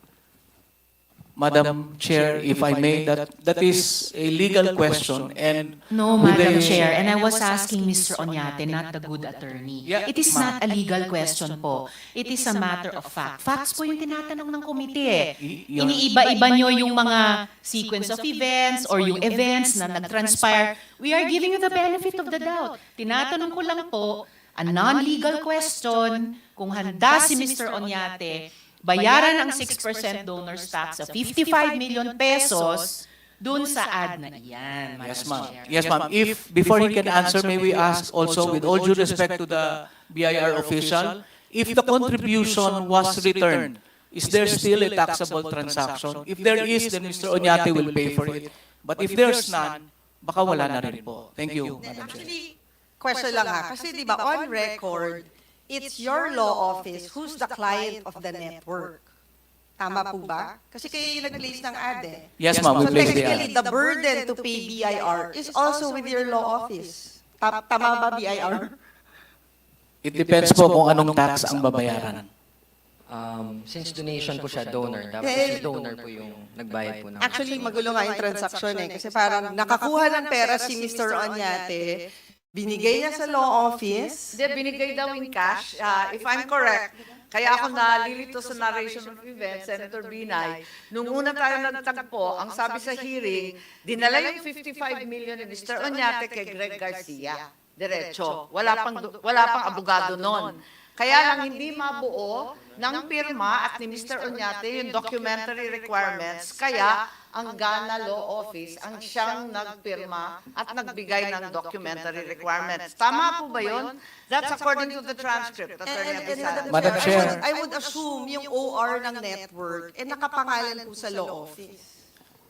Yes, Madam Chair. What happened was we engaged the services of Mr. Greg Garcia. He is an advertising guru. If you want to sell a product, we have a campaign. We engaged him. And then, so siya, kami ho yung client ni Mr. Pero Garcia. Attorney Abisado, pinag-uusapan lang ho natin yung dokumento. You submit it to the committee, a billing statement. Kayo yung client eh. Yes po. Wala naman nung nakasulat na Greg Garcia dito. And Yes po. assume you signed the contract with the networks. Tama po ba? Yes po. And then, edi sa inyo mo nga yung OR. So, Yes, ma'am. Ang sinasabi lang ho namin, when we received the billing, we forwarded it to Mr. Oñate, and it was Mr. Oñate who paid it in cash, as he testified during the last hearing. He paid it in cash to Mr. Greg Garcia. And I'm sure Mr. Greg Garcia will also confirm that, Madam Chair. Thank you. Yes, babalikan ko lang yung BIR. Dahil kasi yung date ng billing statement, December 29. So yung 30 days, dapat katapusan ng January, hindi po ba? Kung ganon, yung pag-atras ng mga donor noong February 8, huli na. Due yung donor stocks as early as February, hindi po, as early as January, di ba? Depende po actually sa intention eh. Kasi po ang pwede rin pong possible na nangyari is nag-donate and then pag return po ang term kasi pag ni-return, way after. Parang lumalabas, nag-donate back. So pwede rin pong Kahit lampas pag na yung in-accept na po kasi kahit ng una. lampas na yung 30-day period. Opo, in-accept po ba yung donation initially? May Inaccept, acceptance binayad po. na sa iba eh. So, binayad na nga sa TV eh. yes po. So may donation na po. Nag-hearing na nga sila eh. Yes, opo. So, kung Ang nangyari- BIR lang ang hindi sinabihan. Opo, nag-donation na po. Meron na pong, perfected na yung contract. Okay na. At may bayaran na po yung donor stocks doon within 30 days. Ngayon, yung intention na ibalik para lumalabas, they donated it back. That's right. So, So ano nangyari? may donor stocks po ulit. Dalawang donation. Ikalawang donor stocks na to. Opo, kasi in-accept po nila eh. Tapos, 6%, tapos may ikalawang 6%, may penalties pa kasi late payment. yes po. Tanggap po ba ninyo yun? We disagree po, but we respect the opinion of the good official from the BIR. If there are, like what we said, if there are taxable consequences, I'm sure Mr. Oñate is very much willing to settle and pay for it. Thank you. Madam Chair? Yes, Gusto ko lang po tanungin yung taga-COMELEC. Kasi di ba tayo, as a candidate, we file SOSE. Pagdating po ba dun sa People's Initiative, meron ganitong requirement na kailangan i-submit ng mga proponents ng People's Initiative? Wala pang rules. Madam Chair, and that's the reason why we are reviewing the IRR, if that is the case. Maaaring maisama rin po na provision po yan. I highly recommend Chairman Garcia na siguro dapat in the interest of transparency, di ba, na meron din ganitong requirement pagdating sa People's Initiative. Yes, Madam Chair. In fact, but the first issue that we will have to resolve is whether the IRR is valid or not.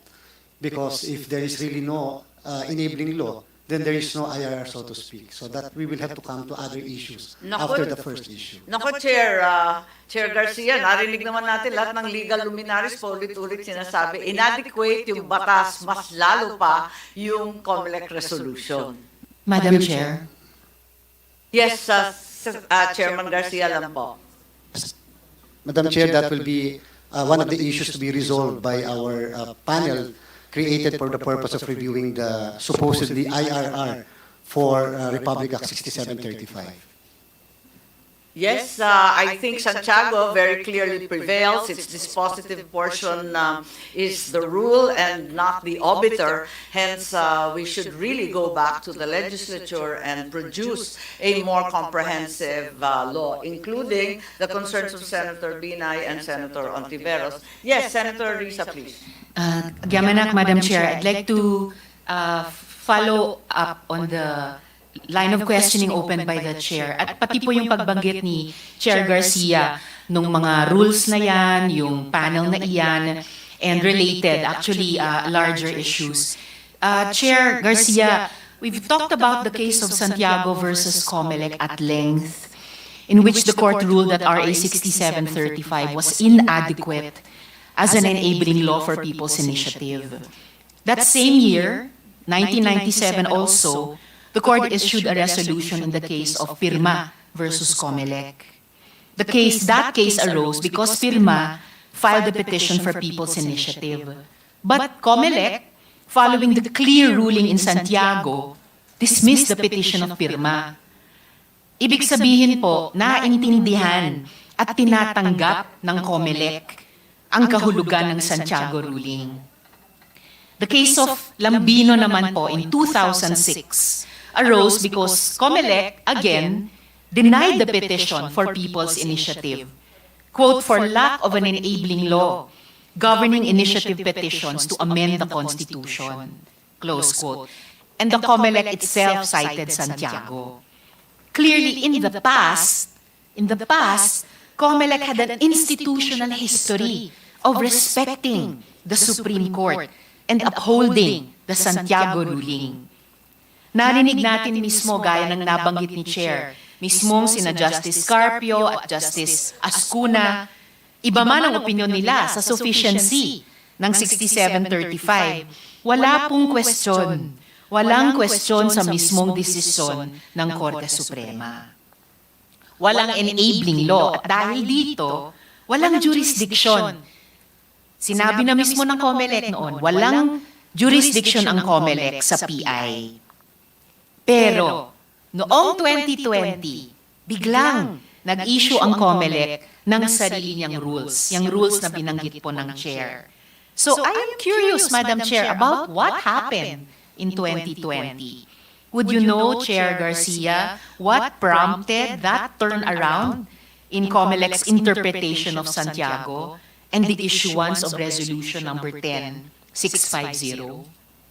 Madam Chair, with all due respect, wala rin pong alam ang inyong lingkod kung ano nangyari noong 2020. But before the Pirma petition, before the Santiago versus Comelec case, there was this Comelec resolution number 2300. Yung po yung implementing rules and regulation in relation to 6735. But however, hindi po yun na-resolve ng ating kagalang-galang na Korte Suprema.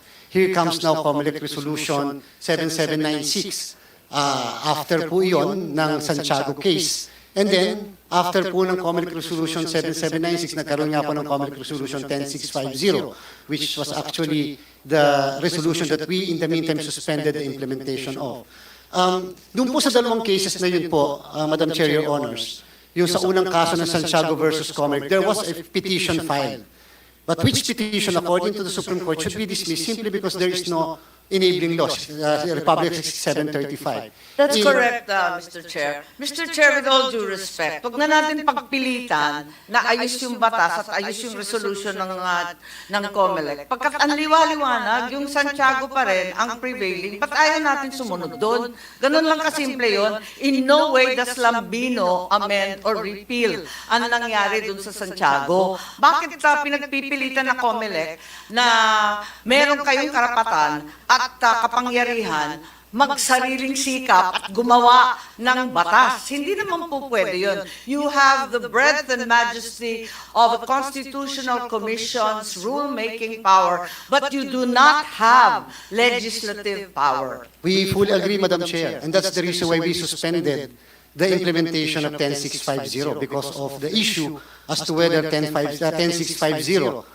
is really or was issued in 2020 in accordance with our rulemaking power, in accordance with an enabling law, which So, apparently... as we speak today, Mr. Chairman, yung resolution 10650, susundan ba ninyo o wala na yan? Well, in the meantime, Your Honor, it's subject to the review of our panel because of the issues that was or issues that were raised in these proceedings, Madam Chair. And one of the issues really was whether or not there was an enabling law, and it's very clear during the previous hearings, Madam Chair. Kaya nga, so dapat, wag na natin pangunahan yung totoong lawmaking body. dapat ang Congress ang maglabas ng batas kung saan yung patakaran na nagsasaayos nung tamang proseso ng PI ay nakatakda. Huwag naman pangunahan na kagad ng COMELEC dahil hindi nga sapat yung batas. Paulit-ulit na sinabi sa atin yon. Yes, Senator Risa, please. Salamat, Madam Chair.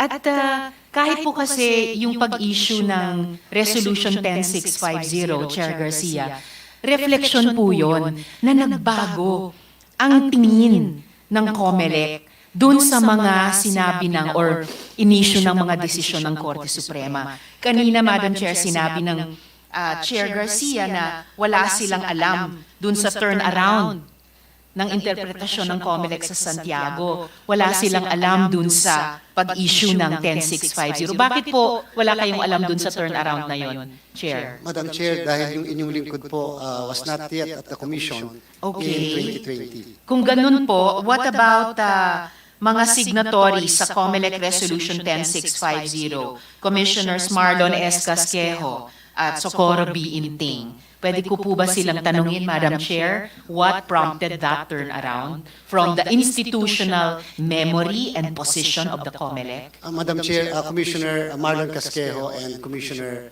Socorro Inting po, they are not around. And perhaps Why are they not around? Madam Chair, I understand, Chair, they were invited and I thought they had confirmed attendance. they are attending the observation mission po sa Indonesia for the Indonesian presidential election, Madam Chair.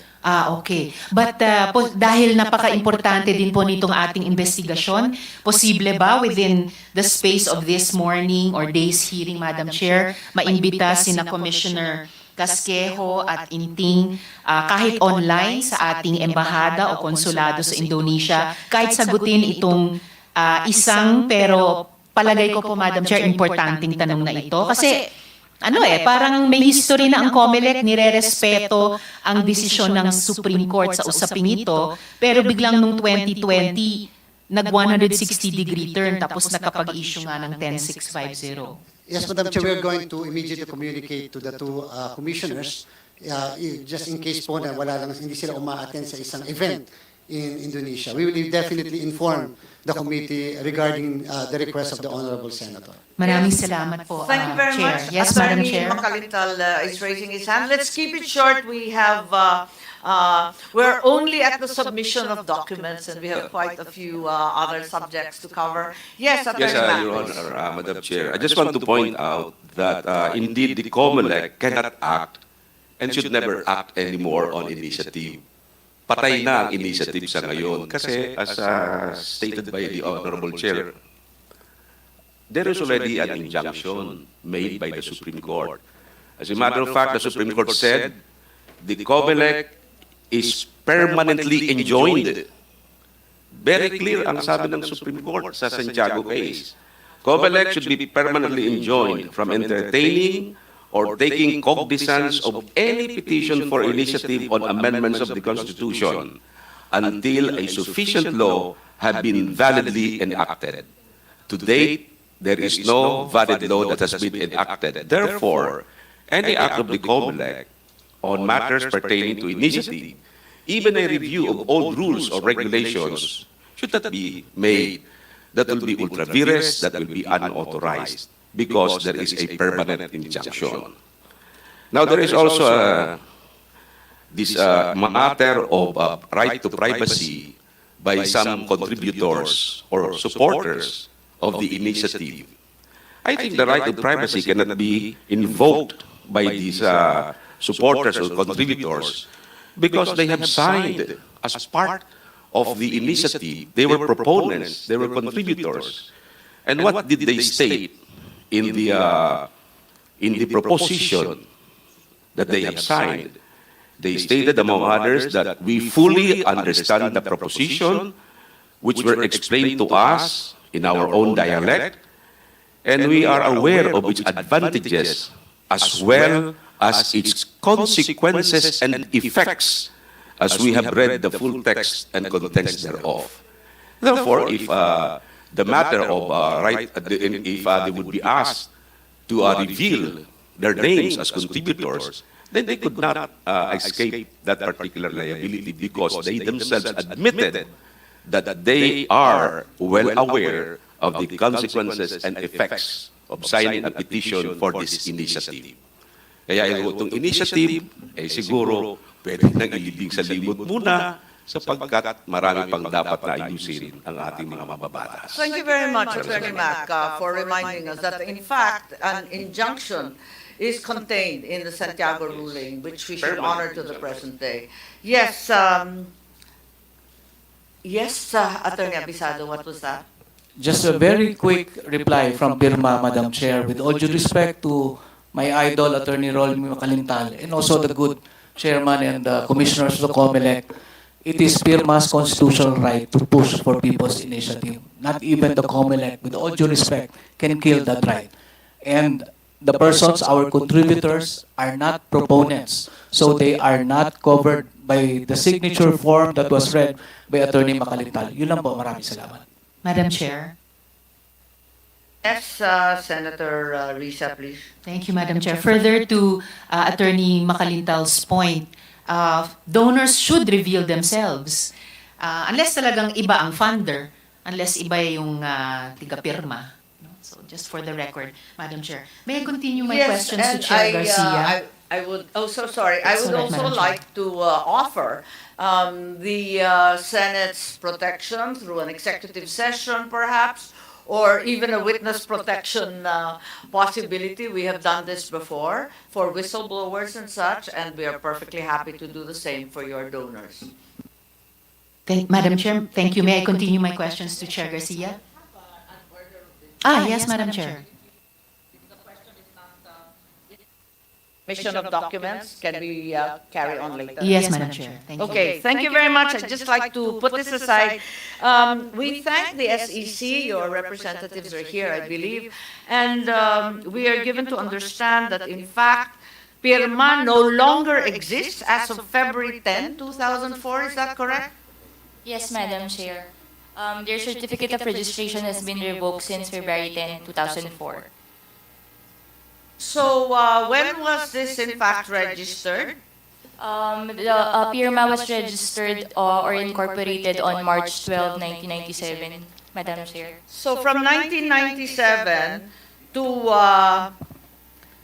the date that you revoked their incorporation in 2004, I understand that the reglementary requirements, the documents that are repertorial requirements were not submitted. Is that correct? And for that reason, you therefore revoke its incorporation? Yes, Madam Chair. Since the time of their incorporation, they have not submitted any reportorial requirements with the SEC based on our records. Who do you have as the directors of this corporation, please?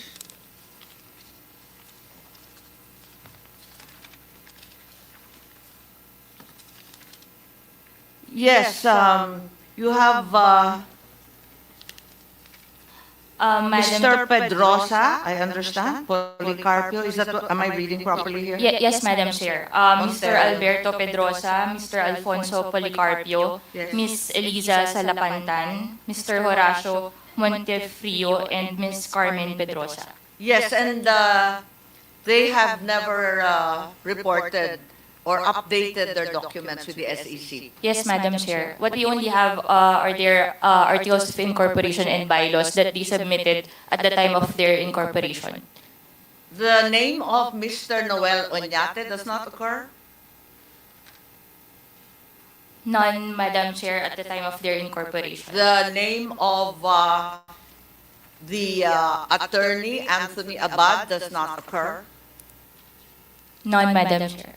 Nor is counsel, Ghana Incorporated, Ghana and Partners in any of the listings, is that correct?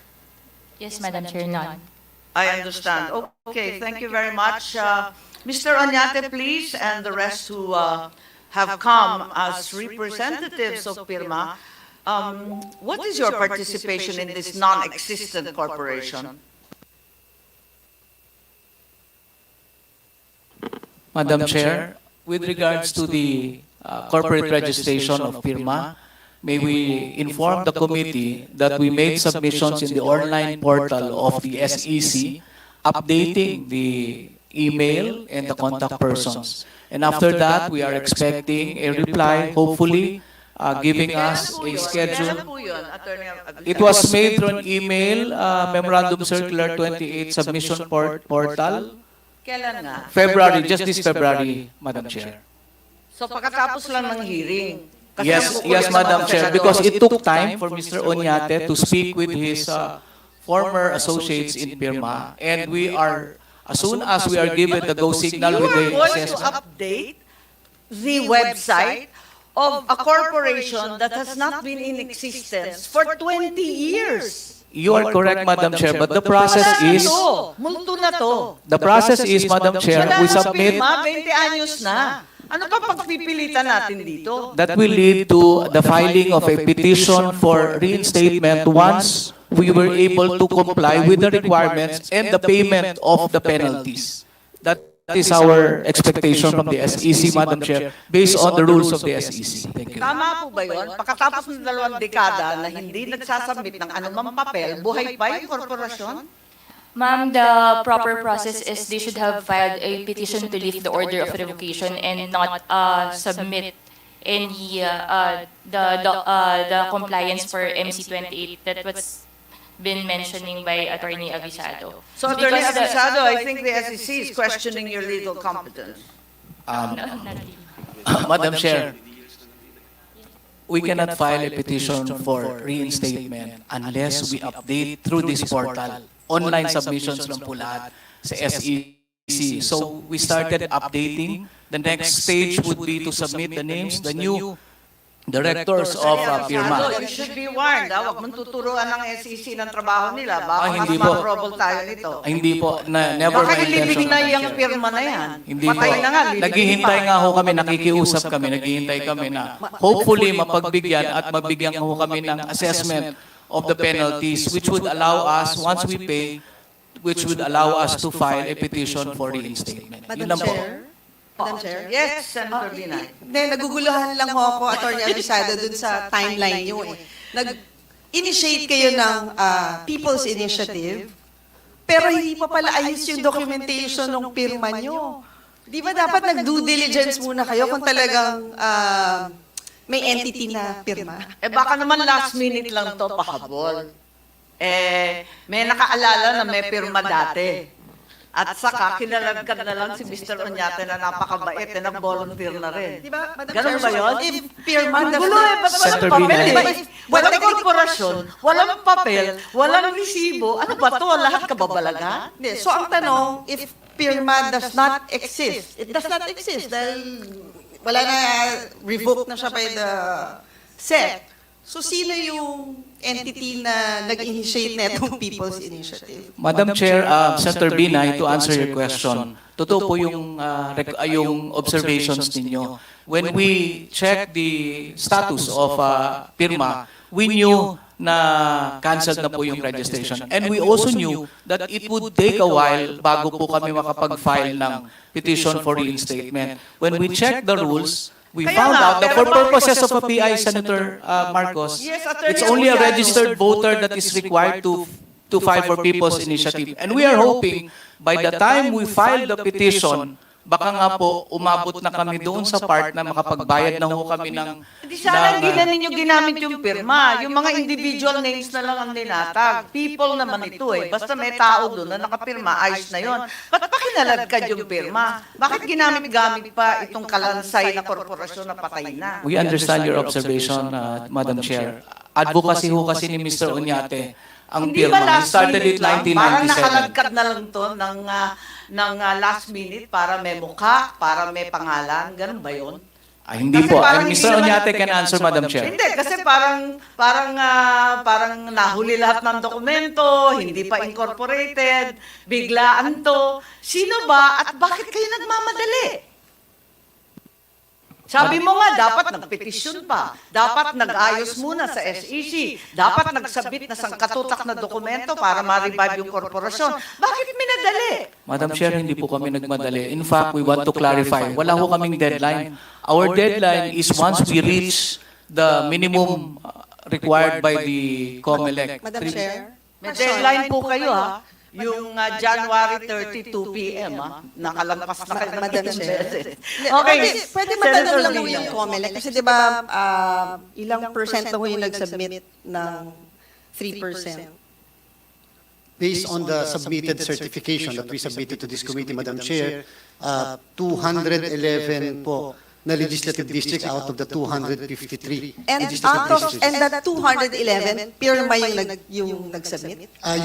Wala po kaming alam, Madam Chair, kung pirma yun sapagkat sa bawat municipal election officers and city election officers, Madam Chair, may nagdadala po, and then of course, yung proponent o yung tao ng proponent kasama na po yung pangalan na na-mention po doon sa mismong signature sheet at saka signature form. So, Chair, ang tanong, dahil dun sa Davao, sinabi po ng election officer na ang nagbigay daw yung mga abogado ng pirma.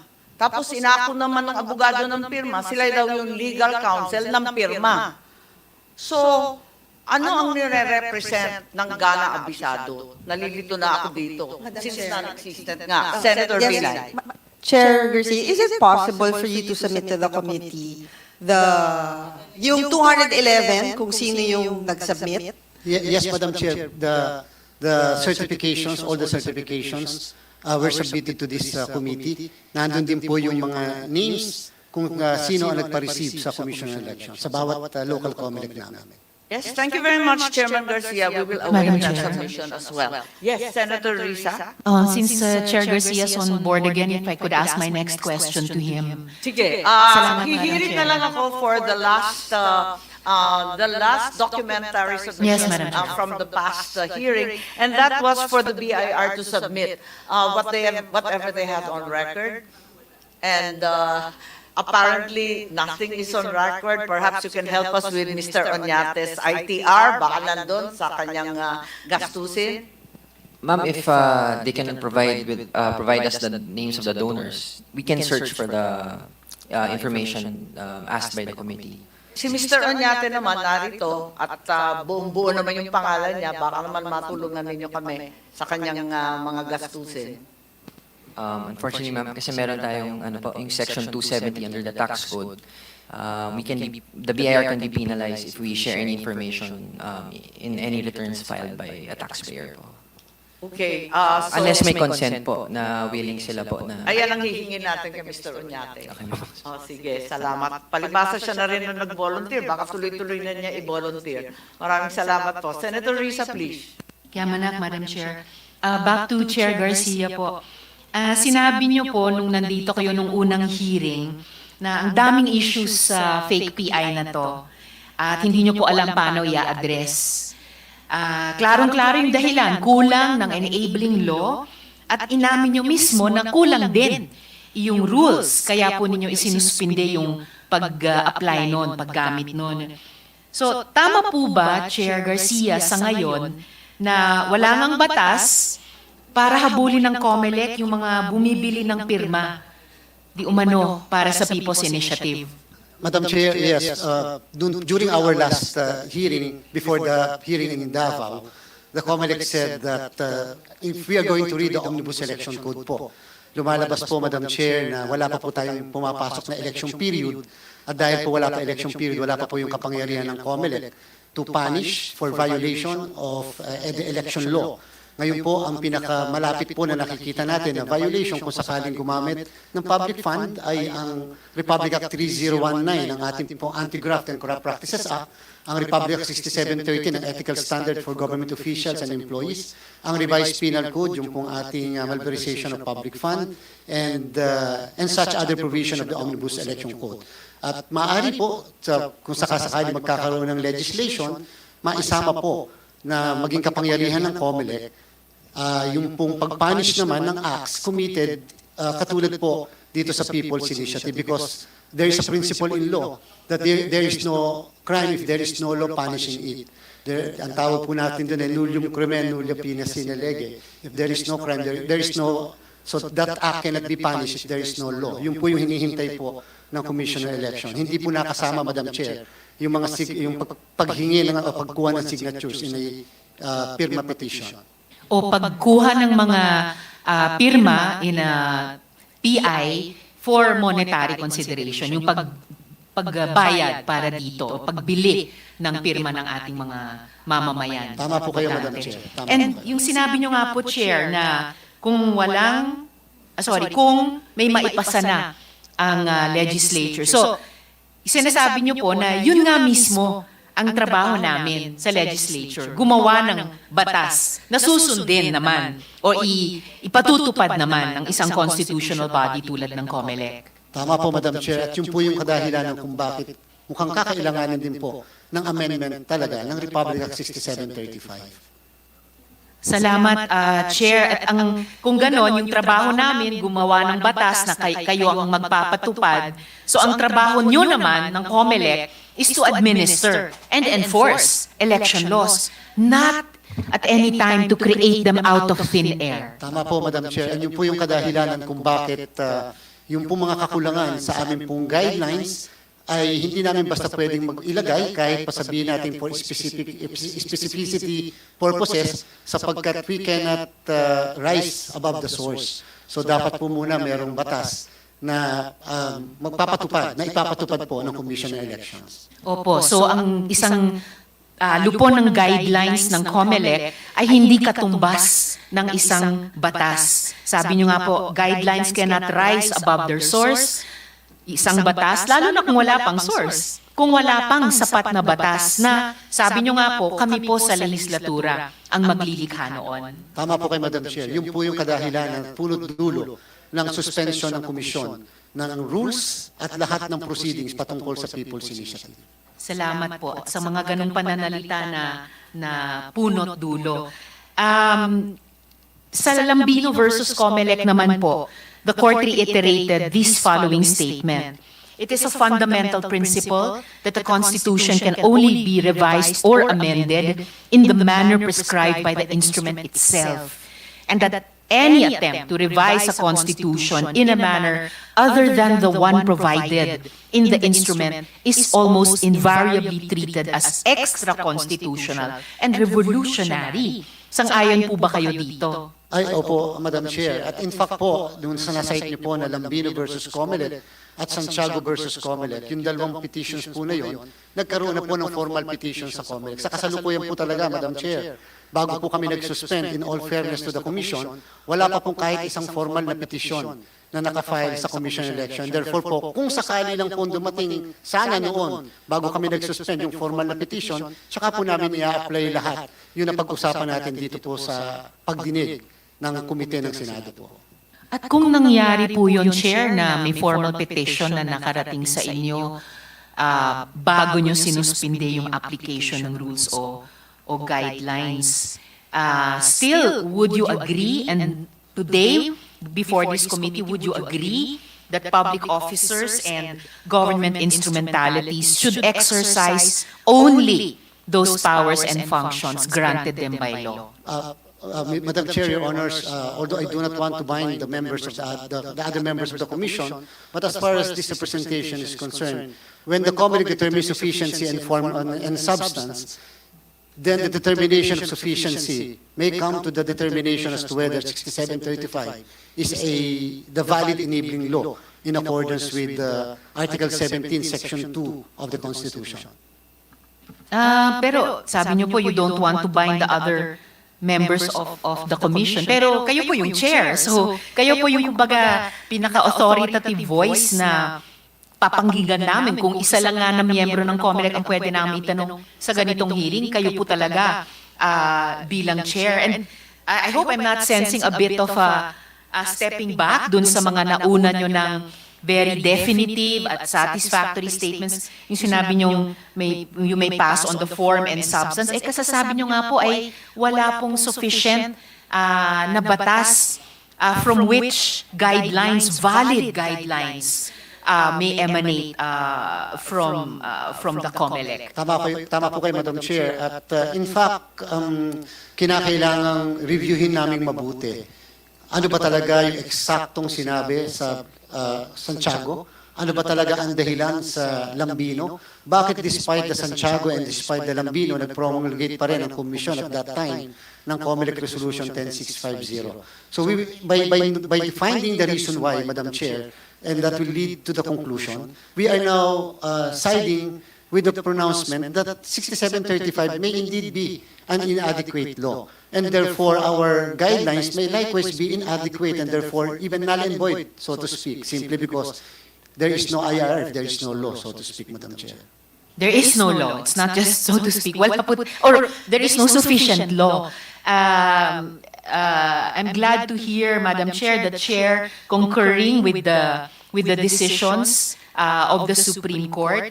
I didn't know that there was anything higher than the Supreme Court, not even the COMELEC, sa ganitong mga usapin po. Kaya di ko rin maintindihan bakit kailangang aralin ulit yung Santiago when even Lambino did not revisit Santiago, or kung bakit kailangang i-revisit ang Lambino. Okay na po sana yung mga naunang sinabi ng Good Chair na tama lang na sinuspinde yung application ng guidelines dahil nga po, as the Chair also said herself at the beginning of this hearing, the continuation of this hearing, na nagsastand po ang Santiago, nagsastand po ang Lambino. As a last question at this point in time, Madam Chair, sa Chair, tama po ba, Mr. Chair, na imposible nang mag-conduct ng plebiscite ang COMELEC dahil gaya ng sinabi nyo nung nakaraang hearing, wala ng oras o panahon, walang budget, at walang administrative capacity, lalo na't malapit na ang 2025 elections. Tama po kayo, Madam Chair. Ang binagit po namin, yung period lang na pwede sana ay October of this year. Pero dahil nakasuspend ang rules, nakasuspend ang proceedings, at nagkakaroon ng ganitong klaseng pagdinig, mukha pong yung mismo October lang na yon, which will be the filing of the certificates of candidacy para sa national and local elections, ay hindi na rin kakayanin. Lalo po namin hindi kakayanin ang November at saka December. At lalo pong hindi namin kakayanin ang buong year ng 2025 to conduct a plebiscite. Ay, maraming salamat sa ating mahal na chairman ng COMELEC. Natuklasan na natin ang dahilan kung bakit nagmamadali. Ayun. Yun na nga po, Madam Chair, natuklasan din. At kung sabi po ng Good Chair, hindi nila kakayanin ng isang plebiscito sa Oktubre, Nobyembre, Disyembre, taong 2025, lalong hindi kakayanin ng mas maaga na yun yata ang timeline sana ng ilang mga grupo na nagbabalak nitong peking PI. Yes, Madam Chair, exactly. Or even sooner than October 2024. Maraming salamat, Chair Garcia. I think we'd like to recognize at this point the DOH via Zoom, Mr. Richard Jimenez. So he's here to adequately provide this information on the alleged MAIP offerings. In addition, Senator JV has manifested his desire to posit questions to the COMELEC, and we now have the presence of Senator Ronald Bato de la Rosa, who will also pose some questions. Yes, Senator JV, please. Yes, thank you, Madam Chair. Just like to ask anybody from PIRMAC can answer. Anyway, you admitted that you really played a role in collating the signatures, no, for the PI. Just want to ask, when was your intended deadline for all the signatures to be in and to be submitted to the COMELEC? Kailan po yung intended deadline yun for the submissions of all signatures?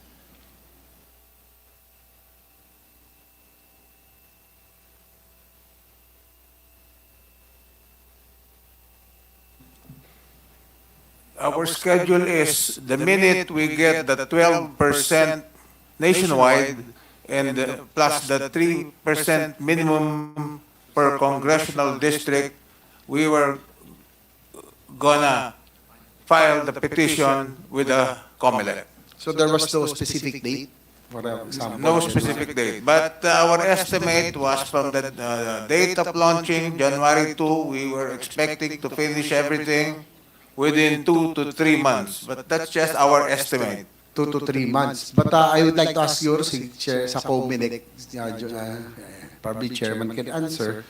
When were yung submissions of the signatures? Di ba nakakuha na po yung 200 plus districts? When were the bulk of the signatures submitted? Kailan po na ipadala sa COMELEC? Siguro po, Madam Chair, Your Honors, mga second week to third week of January.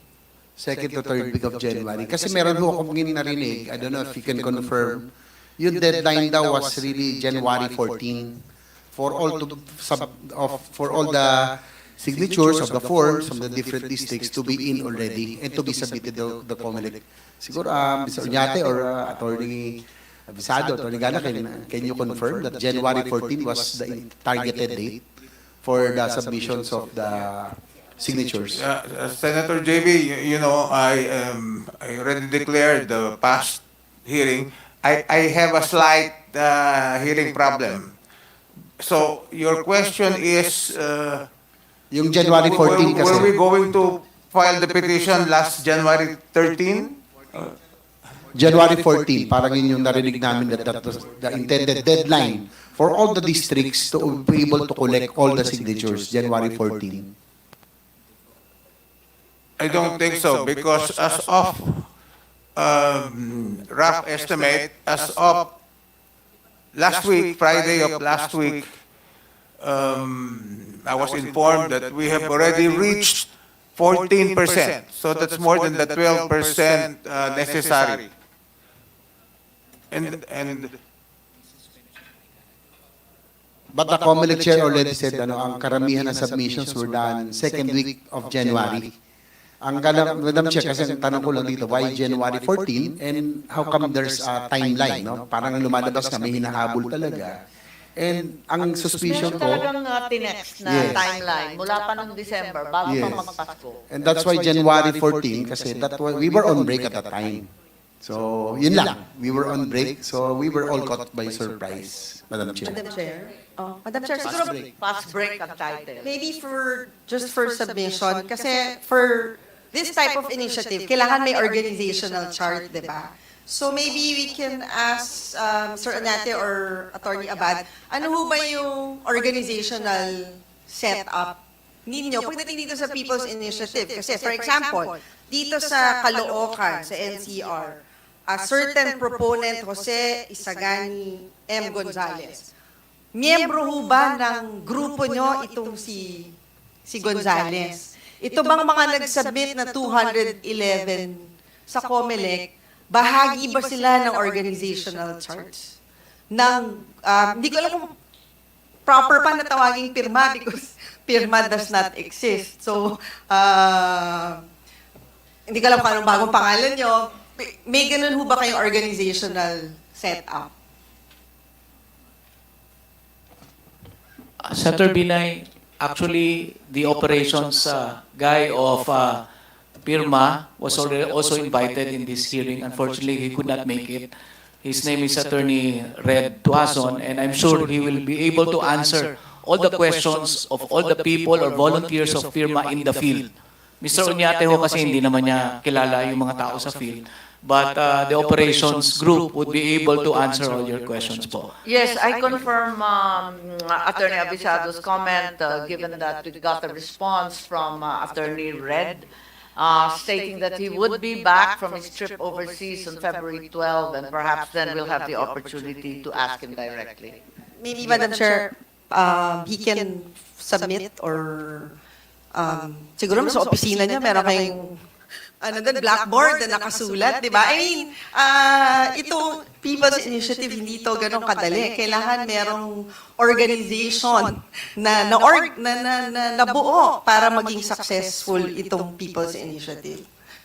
Yes, Your Honor, we will make sure that he will be ready with his presentation by the next hearing. Thank you. Yes, Senator Bato has manifested his desire to ask the question. Thank you, Madam Chair. Would like to ask the question to Chairman George Garcia. Chairman, during our last hearing in Davao City, galit na galit yung mga tao na nakapirma. Gustong-gusto lang bawiin yung pirma nila. And I told the regional director that you said during our previous hearing that hindi mo alam kung anong gagawin para pagbawi ng pirma dahil, as you said, there's no rules covering that withdrawal of signatures. Wala kayong COMELEC resolution, the most, wala talaga kayo enabling law na pagbabasihan sa lahat ng gagawin ninyo. So, sabi nung mga tao doon, yung barangay captain, sabi, sir, hindi naman pwede pabayaan yan, sir, dahil that signature of ours, for us, is sacred. Sagrado yan sa amin, sir. Ngayon na na-realize namin, sir, na kami ay nailad. Alam mo ibig sabihin ng nailad? Naluko. Ay, gusto namin bawiin yun, sir. Hindi pa pwede yun. Bubawiin talaga namin.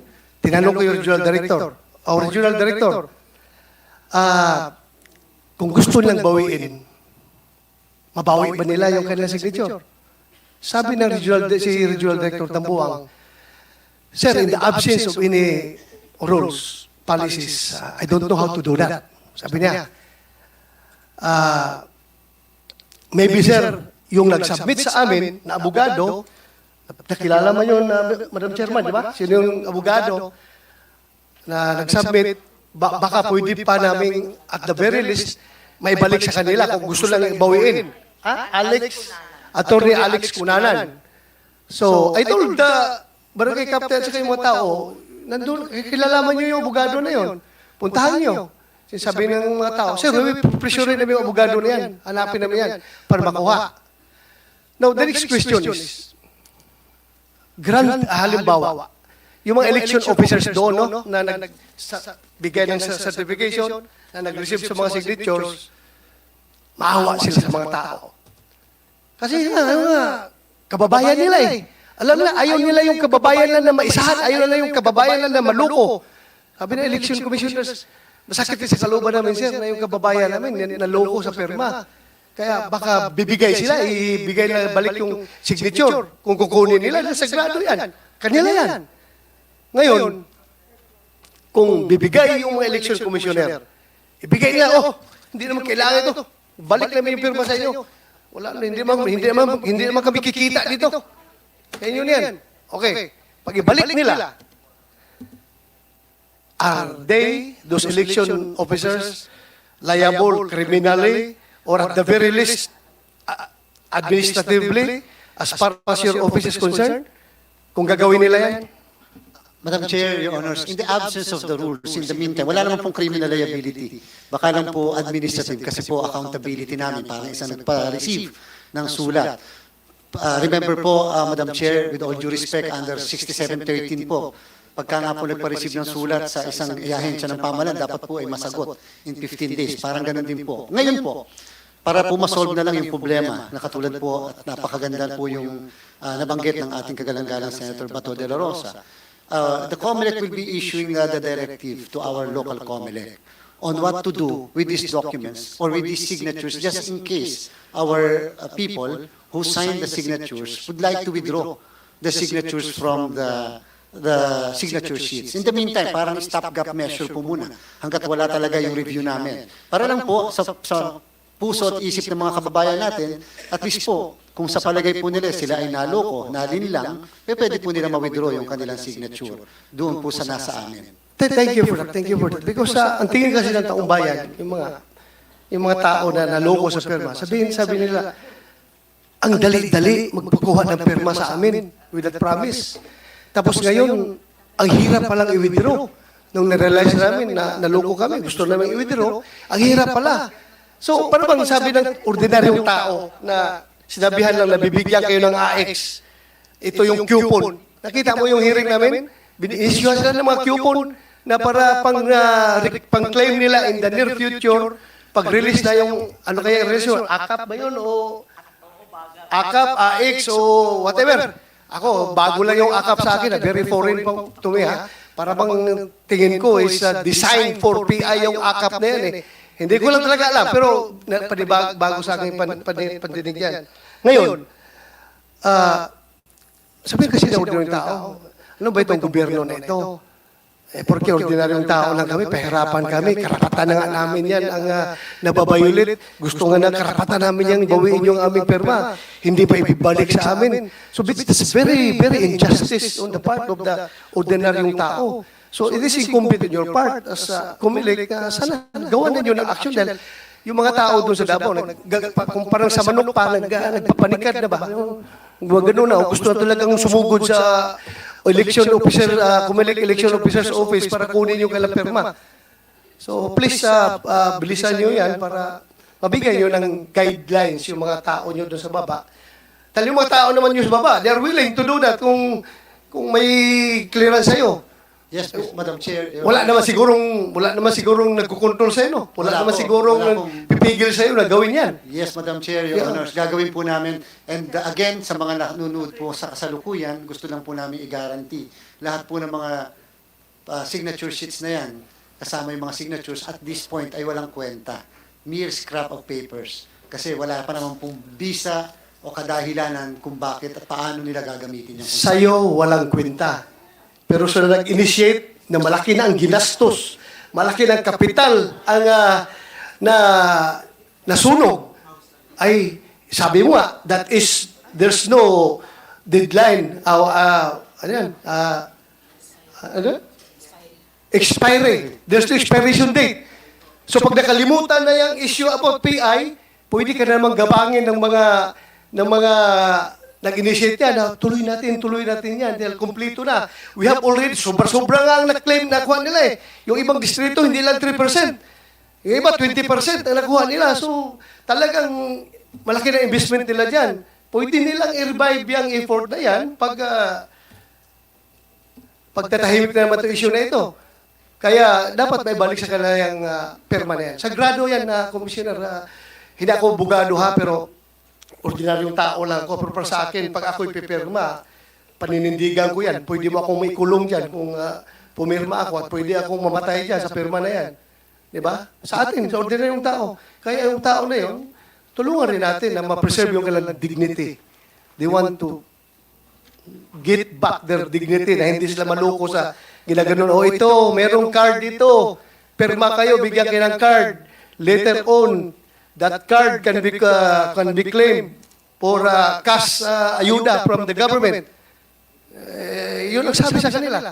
So, please, Commissioner, gawin niyo po. Thank you. Yes, Madam Chair. Thank you, Madam Chair. Salamat po. We will do that immediately. Madam Chair. Yes, maraming salamat at gusto ko lang humirit. Nagulat din ako sa AKAP at mas lalo akong nagulat sa halaga. 26.7 billion. Isang programa na ngayon ko lang natuklasan at ngayon lang narinig, pero may bilin dito sa text, all soft projects including AKAP must go through the office of the Speaker. AKAP, AX, tupad, MAIP for the PI and other efforts. Yes, Chair. Senator J.B. Ako rin medyo naging curious sa AKAP, ngayon ko lang narinig eh. No? Siguro can ask the SWD, what is this program about? Is it just between the House and, kasi wala akong kami sa Senate, alam niyan eh. So is it with the SWD and the House of Representatives, yung program? Thank you, Madam Chair. Madam Chair, ACAP is just as foreign to us, technically, as Senator Bato, as it is provided Yes, in Yusek line Dimapuro, item. I understand that it's under the DSWD budget. If you recall, in the Senate, I handle the DSWD budget, but like the COMELEC's mysterious addition of 12 billion, this 26.7 billion in the budget of the DSWD is alien to me. Yes. Madam Chair, if this WD declares that is foreign to them, saan ang galing itong budget? Baliktad na pala ang budgeting process natin. Ang Kongreso na magde-decide kung anong project i-implement ninyo. Hindi pala kayo nagre-request sa Congress na project na papunduhan, program na papunduhan. Baliktad, eh. Madam Chair, it is not an exclusive project or program for Congress. It will be regular program, but it is technically foreign in the sense that it has no guidelines yet. Yes, Yusek So it does not Dimapuro, did you exist request as a for this program. project? Was it in the NEP? It was not. No. There we go. Yes, do we allot sums of money, enormous sums of money such as this, almost 27 billion, for a project or a program that is undefined, unnamed, unfamiliar, with no guidelines whatsoever, with no target beneficiaries, and is just left open? Is this the usual practice in the DSWD? Not necessarily a usual practice Not in the necessarily. DSWD. So sometimes DSWD has these magical projects that no one has ever heard of before? We don't create magical projects